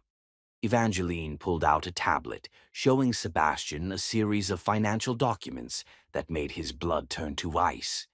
"Every patent you filed in the last 2 years, every research project, every confidential contract, I've sold it all to Damien. By Monday morning, Grayford Industries will own everything that matters about Winters Medical Enterprises." "Corporate espionage is a federal crime," Sebastian said quietly. Only if someone's alive to press charges, Damien replied, producing a gun from his jacket. And sadly, it appears that Sebastian Winters is about to suffer a tragic boating accident during a romantic evening with his unstable ex-partner. Ex-partner?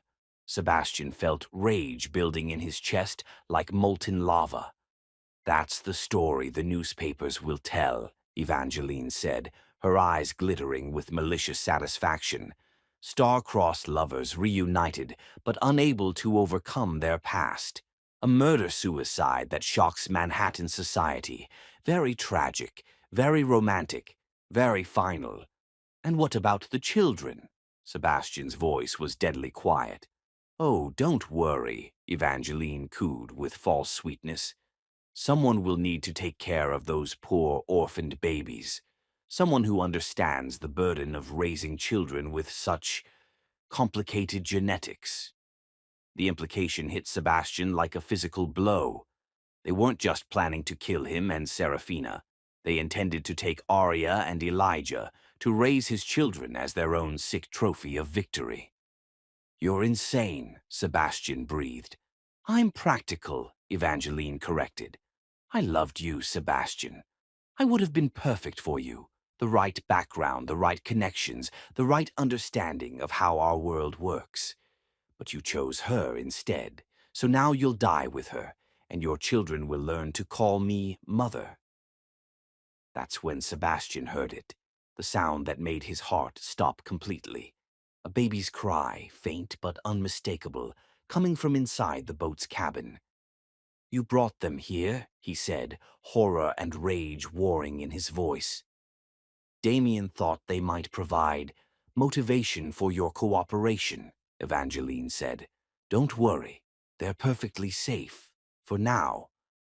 Sebastian's vision went red around the edges.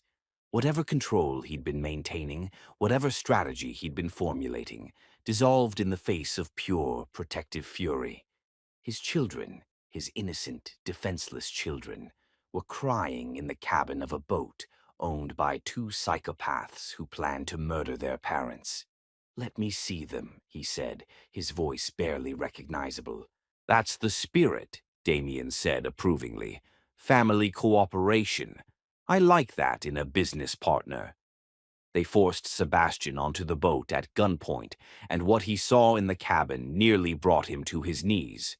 Arya and Elijah were in a makeshift playpen, crying frantically, their little faces red with terror and confusion. They were unharmed but clearly frightened, reaching their tiny hands toward their father when they saw him. "Daddy's here," Sebastian whispered, his voice breaking as he knelt beside the playpen. "Daddy's going to fix this." "How touching," Evangeline said coldly. "Now call your little girlfriend. Tell her to come down to the dock alone, or the babies go overboard." "She won't come," Sebastian said, though he was already pulling out his phone with trembling hands. "She's not stupid enough to walk into a trap." "She'll come," Evangeline said with absolute certainty, "because she's a mother, and mothers are predictably irrational when their children are threatened." The phone rang twice before Serafina answered. "Sebastian, where are you?" The security team said. "Sarah, listen to me very carefully," Sebastian said, his eyes locked on Damien's gun while his babies cried in the background. "I need you to come to the dock, alone. Don't bring anyone, don't call the police, just come." "Sebastian, what's happening?" "Are those the babies crying?" "Just come, sweetheart. Everything's going to be fine." "You're lying," Serafina said immediately. "Something's wrong. I can hear it in your voice."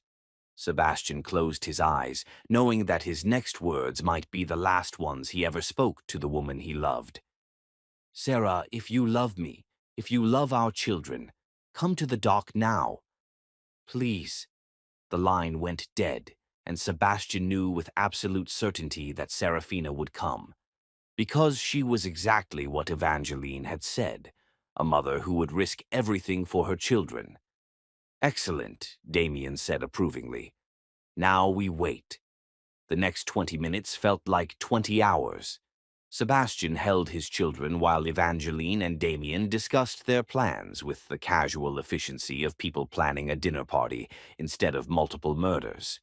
They would kill Sebastian and Serafina, stage the scene to look like a murder-suicide, and disappear with the twins to a country without extradition treaties.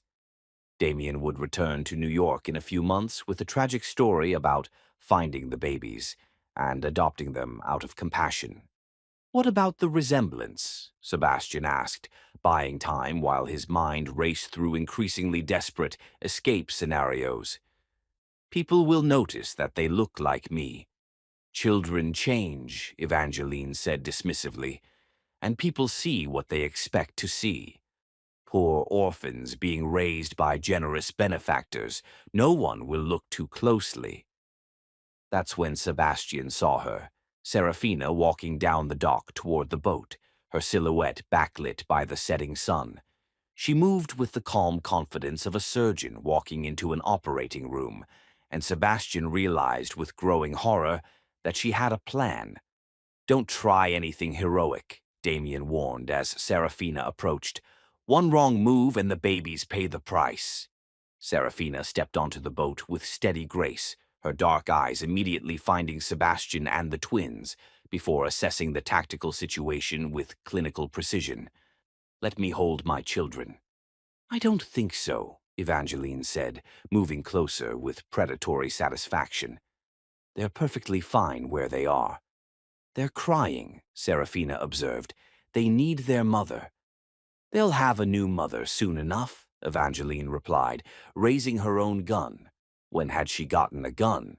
And pointing it at Serafina's chest. "One who won't abandon them when things get difficult." Something snapped in Sebastian's chest, some final thread of civilized restraint. "You want to know why she left 5 years ago," he said, his voice carrying clearly across the water. "Want to know the real reason?" "Sebastian, don't," Serafina warned. "She was protecting me from you," Sebastian continued, his eyes locked on Evangeline's shocked face. "She knew you were dangerous, knew you were unstable, knew you would do exactly what you're doing right now if pushed too far. She sacrificed her own happiness to protect me from your insanity." "That's not true," Evangeline said, but her voice wavered. "Isn't it? You're standing here with a gun, threatening to murder 2 innocent babies because you can't accept that I never loved you. You forged documents, staged photographs, and terrorized a pregnant woman into leaving the man she loved, all because your ego couldn't handle rejection." "She was wrong for you," Evangeline screamed, her careful control finally shattering completely. "I was perfect for you. I understood your world, your business, your needs." "You understood nothing," Sebastian said with quiet finality. "You never understood that love isn't a business transaction. You never understood that the right person doesn't need to be perfect for your world. They become your world." That's when Serafina moved. With the lightning-fast reflexes of a surgeon accustomed to life-or-death decisions, she lunged forward and grabbed the gun from Evangeline's hands, while simultaneously kicking Damien in the knee hard enough to send him sprawling. The next few seconds were chaos. Gunshots rang out across the water, but Sebastian was already moving, scooping up both twins and diving behind the boat's cabin for cover. When the shooting stopped, he emerged to find Serafina standing over both Damien and Evangeline, the gun steady in her hands while Detective Reed and his backup team swarmed onto the boat. "How?" Sebastian gasped, clutching his children against his chest. "GPS tracker in your phone," Serafina said, her voice shaky with adrenaline. "I've been tracking you since you left the house. Detective Reed and his team have been in position for the last 10 minutes. "You could have been killed," Sebastian said, torn between fury and overwhelming relief. "So could you," Serafina replied. "So could our babies. Some risks are worth taking." As police sirens wailed in the distance and paramedics checked the twins for any sign of harm, Sebastian pulled Serafina into his arms and held her like he never intended to let go. "It's over," he whispered against her hair. It's finally over. But even as he spoke the words, Sebastian knew they weren't entirely true. The immediate threat was gone, but the fallout from Evangeline's corporate espionage had destroyed his business empire. By morning, he would be just another failed businessman whose company had collapsed under the weight of betrayal and bad decisions. Strangely, he found he didn't care. He had his family. He had his life. He had the woman he loved and the children who would carry his heart for the rest of his days. Everything else could be rebuilt.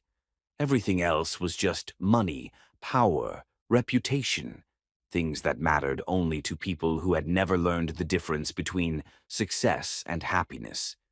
Sebastian Winters had learned the difference, and he knew which one he would choose every single time for the rest of his life.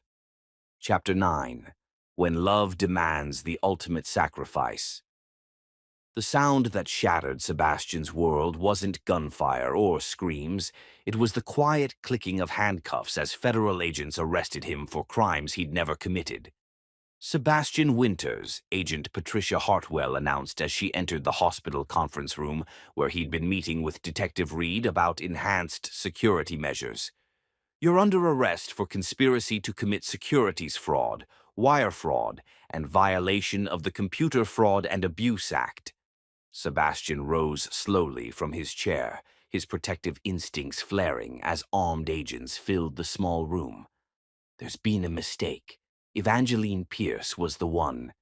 Ms. Pierce has provided us with comprehensive evidence of your criminal activities spanning several years, Agent Hartwell interrupted, her voice professionally detached. Financial records, digital communications, recorded conversations. She's cooperating fully with our investigation in exchange for reduced charges. The words hit Sebastian like physical blows. Even from prison, even facing multiple felony charges herself, Evangeline had found a way to destroy him. You can't believe anything she says. She's manipulated evidence before. The evidence is overwhelming, Mr. Winters. Agent Hartwell nodded to her partners, who moved forward with the handcuffs. You have the right to remain silent. Sebastian's mind raced as the Miranda rights washed over him. This was impossible. Evangeline was in custody. Damien was dead from gunshot wounds sustained during the boat confrontation, and all the evidence of their conspiracy should have exonerated him. But somehow, impossibly, she'd turned the tables one final time. Sebastian! Serafina struggled to get out of bed, still weak from blood loss and trauma. This is insane. He's the victim here. Ma'am, please stay back, one of the agents warned. Sebastian, Serafina's voice broke as they led him toward the door in shackles. I'll call Marcus. I'll get the best lawyers. No, Sebastian said firmly, stopping in the doorway to look back at the woman he loved more than his own life. Stay away from this, Sarah. Take the twins and disappear. Go back to Chicago, change your names, start over. I'm not leaving you. You have to. Sebastian's voice cracked with emotion. If they're coming after me with this much fabricated evidence, they'll come after you next. They'll claim you were complicit, use you as leverage against me. Please, sweetheart, take our children and run. The last thing Sebastian saw before they dragged him away was Serafina collapsing back onto the hospital bed, tears streaming down her face as she clutched their sleeping babies to her chest. The Federal Detention Center was a special kind of hell designed to break men who were accustomed to power and control. Sebastian's cell was a 6x8 concrete box with a narrow window that showed nothing but gray sky. His cellmate was a career criminal named Vicious, who took one look at Sebastian's expensive clothes and manicured hands and decided he'd found his personal entertainment for however long the rich boy lasted. What you in for, pretty boy? Vicious asked on Sebastian's first night, his gold teeth glinting in the harsh fluorescent light. I'm innocent, Sebastian replied, which made Vicious laugh so hard he nearly fell off his bunk. They all innocent in here, rich boy. Question is, what you supposed to have done? Corporate espionage, securities fraud, conspiracy. Sebastian stared at the ceiling, trying not to think about Serafina alone in the hospital with newborn twins and no support system. Damn, son. They really want you gone, don't they? Sebastian's lawyer was Jonathan Cross, a former federal prosecutor who specialized in white-collar defense and had a reputation for handling impossible cases. He visited Sebastian on the fourth day with news that made Sebastian's stomach drop. "They've filed a superseding indictment," Cross said without preamble, spreading documents across the small conference table. 17 counts, including RICO violations. They're claiming you operated a criminal enterprise designed to systematically defraud investors and steal proprietary medical technology. That's insane. How can they? The evidence is extraordinarily sophisticated, Cross interrupted. Financial records going back 8 years, encrypted communications allegedly from your personal accounts, witness testimony from former employees claiming you directed them to engage in illegal activities. Sebastian studied the documents with growing horror. These communication logs. I've never seen half these conversations. That's what concerns me most. The digital forensics are so clean, so perfectly organized, it suggests someone with significant technical resources and inside access to your systems. Cross leaned forward. "Mr. Winters, in 25 years of practice, I've never seen a frame job this comprehensive. Whoever did this had years to plan and unlimited resources to execute. What about Evangeline's cooperation? That's where it gets interesting. She's not just cooperating. She's provided them with what appears to be a complete roadmap of your alleged criminal activities, including details that only someone with intimate access to your business operations could know." Sebastian felt the walls closing in. "What are my options? Honestly, limited. The government has built a case that would convince most juries, regardless of your actual guilt. A trial would be expensive, lengthy, and could result in a life sentence if we lose." Cross paused. "There is one alternative." "She didn't know anything because there was nothing to know," Sebastian said through gritted teeth. "Mr. Winters, I need you to understand something." Cross leaned forward, his voice dropping to a confidential whisper. "The evidence against you is incredibly sophisticated. Financial records, email communications, recorded phone calls, witness testimony from multiple sources. If I didn't know better, I'd say you were guilty. But I've been doing this for 25 years, and I've never seen a case where someone accumulated this much incriminating evidence while simultaneously being stupid enough to leave such an obvious trail. Either you're the most careless criminal mastermind in history, or someone spent years setting up the most elaborate frame job I've ever seen." "Evangeline," Sebastian said with absolute certainty. "Possibly, but proving it will be nearly impossible, especially with her cooperation with the government. Right now, we need to focus on keeping you out of federal prison for the next 30 years. That night, lying on his narrow bunk while his cellmates snoring filled the concrete cell, Sebastian made a decision that felt like tearing out his own heart. He couldn't fight charges built on such sophisticated, fabricated evidence, not when doing so would inevitably destroy Serafina's reputation and their children's future. He couldn't ask her to endure years of legal battles while prosecutors painted her as a co-conspirator. He couldn't subject their family to the media circus that would follow a high-profile trial. The letter he wrote the next morning was the most difficult thing he'd ever done. "My dearest Sarah, by the time you read this, I'll have instructed my attorney to negotiate a plea agreement. I'm accepting responsibility for charges I didn't commit because fighting them would destroy everything good in your life and our children's future. The evidence against me is overwhelming, even though it's fabricated. A trial would last years, cost everything we have, and subject you to scrutiny as prosecutors attempt to prove you were complicit in crimes that never occurred. I won't allow that to happen." Please don't attempt to contact me or visit me. Please don't wait. Take our beautiful children and build a life somewhere safe, somewhere far from the destruction of what I used to be. Find someone who can provide the stability and peace you deserve. I love you more than my own life, which is precisely why I'm setting you free. You protected me once by walking away when you believed it would save me. Now I'm protecting you and our children by ensuring my mistakes can't destroy their futures. Always yours, Sebastian. 3 days later, Sebastian stood before a federal judge and entered a guilty plea to crimes he'd never committed. The sentence was 15 years in federal prison. As the judge's gavel fell, Sebastian felt something inside him die. Not hope, because he'd given up hope the moment he'd been arrested, but the part of him that had believed love could conquer anything. Now he knew better. Sometimes love meant sacrifice.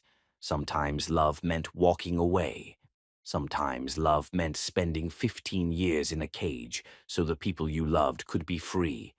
That evening, alone in his cell while news reports about his conviction played on the common room television, Sebastian allowed himself to think about Serafina one last time.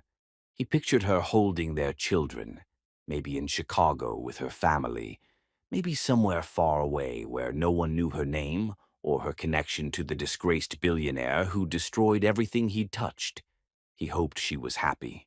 He hoped she would find someone worthy of her love, someone who wouldn't bring danger and scandal into her life. He hoped their children would grow up strong and healthy and proud of their mother, with no memory of the father who'd loved them enough to disappear.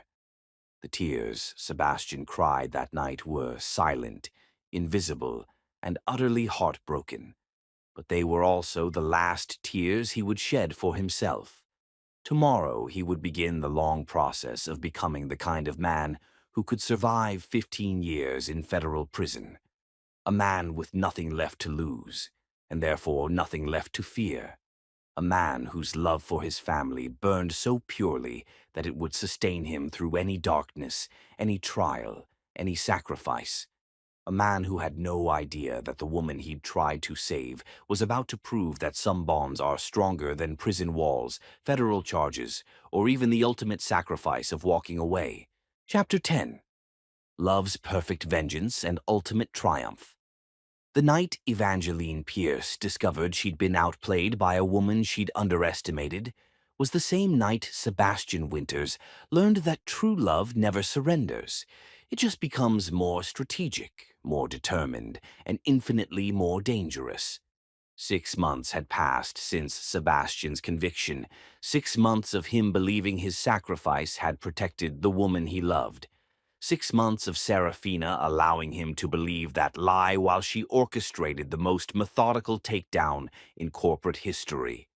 The Grayford Industries Memorial Gala was supposed to be Evangeline's triumphant reinvention, her emergence as the grieving widow and new CEO of Damien's combined empire. She entered the Four Seasons ballroom like a queen reclaiming her throne, elegant in black Saint Laurent. What Evangeline didn't know was that Dr. Serafina Cross had spent 18 months systematically unraveling the most sophisticated corporate conspiracy in recent history. Ladies and gentlemen, the event coordinator announced, we have a special presentation from Dr. Serafina Cross, whose investigation has uncovered criminal activity affecting our entire medical community. Evangeline's face went ashen as Serafina stepped onto the stage, commanding in midnight blue silk. She moved with the controlled precision of a surgeon about to begin a complex procedure. 18 months ago, Serafina began, a good man was imprisoned for crimes fabricated by someone we all trusted. Tonight, I'm showing you exactly how those crimes were constructed and who was responsible. The screens displayed financial documents, communications records, and digital forensics, evidence of a sophisticated, long-term criminal operation. This is Elena Volkov's real voice, Serafina said as audio filled the ballroom. recorded during a conversation with Damien Grayford 6 weeks before Sebastian's arrest. Evangeline's voice, clear and damning, filled the room. The beauty of this plan is that Sebastian will never see it coming. He trusts me completely. By the time he realizes I've been fabricating evidence for years, he'll be in federal custody, and I'll be untouchable. The crowd turned to stare at Evangeline, who stood frozen, her face white with shock and growing terror. What Sebastian never knew, Serafina continued, was that Evangeline Pierce died in a car accident in Colorado 7 years ago. The screens showed official death certificates and police reports. The woman you know as Evangeline Pierce is actually Elena Volkov, daughter of Viktor Volkov, a Ukrainian arms dealer wanted by Interpol. She's been using stolen identities for over a decade to steal American corporate secrets. The ballroom erupted in shocked murmurs as security personnel moved to surround Elena, but she was already backing toward the exit, her composure finally cracking. "You can't prove any of this," she called out, her refined accent slipping to reveal harsh Eastern European undertones. "Actually, I can," Serafina replied. "While you were celebrating Sebastian's destruction, I was working with Agent Patricia Hartwell to build this case." Agent Hartwell stepped forward, her badge visible. "Dr. Cross came to us 14 months after Mr. Winter's conviction, with compelling evidence that the case against him was fabricated.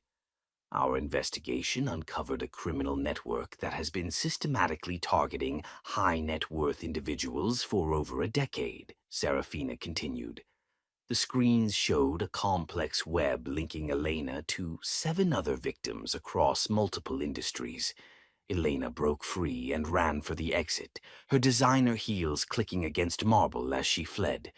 But Detective Roman Fairmont was waiting in the lobby with additional agents. Elena ran straight into their arms.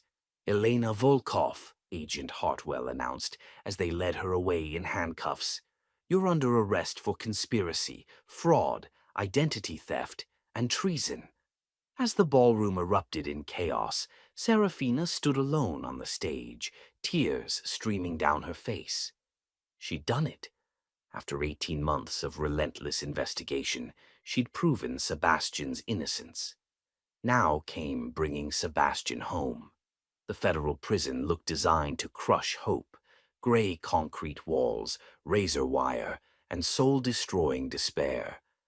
But when Sebastian was escorted to the visitor's room and saw Serafina waiting behind the reinforced glass, he felt something stirring in his chest. "You look different," she said softly, taking in his too-thin frame, his prison uniform, the hollow look in his eyes. "Prison will do that," Sebastian replied, his voice rough from disuse. "What are you doing here, Sarah?" "I told you to stay away." "When have I ever followed your orders?" Serafina smiled, and Sebastian felt his walls beginning to crumble. "Besides, I have news." She pressed a legal document against the glass. Sebastian's eyes widened as he read, "Order for immediate release and complete exoneration." "How?" he whispered. "Elena Volkov was arrested 2 nights ago," Serafina said, her voice strong with triumph. "Every piece of evidence against you has been discredited, all charges dropped, and you're being released immediately with a formal apology from the Department of Justice." "You did this." "We did this," Serafina corrected. "Your children miss their father. Arya says Dada now, and Elijah crawls everywhere. They need you, Sebastian. I need you." "Sarah, I don't have anything left," Sebastian said. "No money, no company, no reputation." "You idiot," Serafina said, tears streaming. "Don't you understand? You never stopped giving me everything I needed. You gave me your heart, your protection, your sacrifice. You gave me children who have your eyes and stubborn chin. You gave me a love so pure it sustained me through the hardest fight of my life." She pressed her hand against the glass, and Sebastian matched the gesture. "I don't need your money or company, Sebastian Winters. I need you. Just you, for the rest of my life." The empire I built is gone, Sebastian said quietly. Then we'll build a new one, Serafina replied with fierce determination. Together, better than before, because this time it'll be built on truth. Sebastian closed his eyes, overwhelmed. I love you, he whispered. I know, Serafina said, radiant with joy. I felt it every day, even when you were trying to protect me by pushing me away.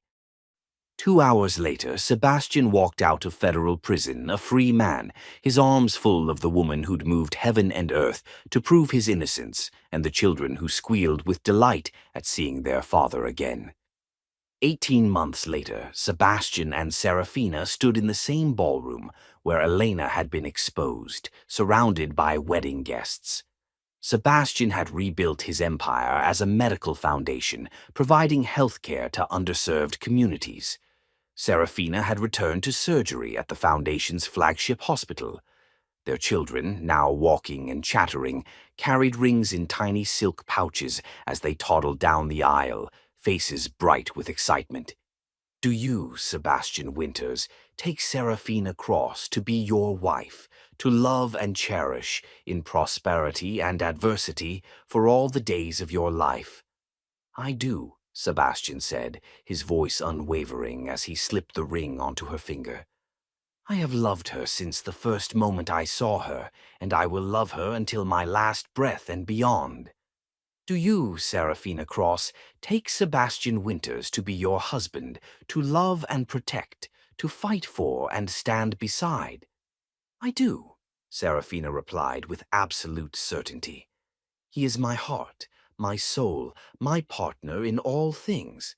I will love him through any storm, any trial, any sacrifice that life may demand. When the minister pronounced them husband and wife, when Sebastian kissed his bride with all the passion and devotion that had sustained them through years of separation, the ballroom erupted in applause. But Sebastian heard none of it. He was lost in the dark eyes of the woman who'd saved him, who'd fought for him when he couldn't fight for himself, who'd proven that love truly could conquer anything. Mrs. Winters, he whispered against her lips. Dr. Winters Cross, she corrected with a radiant smile. I'm keeping my professional name. I have a reputation to maintain. As long as you're keeping me, Sebastian said, spinning her around as their children clapped and laughed with pure joy. Forever, Serafina promised, and then forever again. As they danced their first dance as husband and wife, Sebastian Winters knew with absolute certainty that he was the most fortunate man alive. He'd lost everything that didn't matter and gained the only things that did. A love stronger than lies, more persistent than enemies, and more enduring than any empire built by human ambition. Some stories end with happily ever after. But the greatest love stories, the ones that matter, the ones that last, end with, and their greatest adventure was just beginning. The adventure of Sebastian and Serafina Winters was just beginning, and it would be the most extraordinary adventure of all.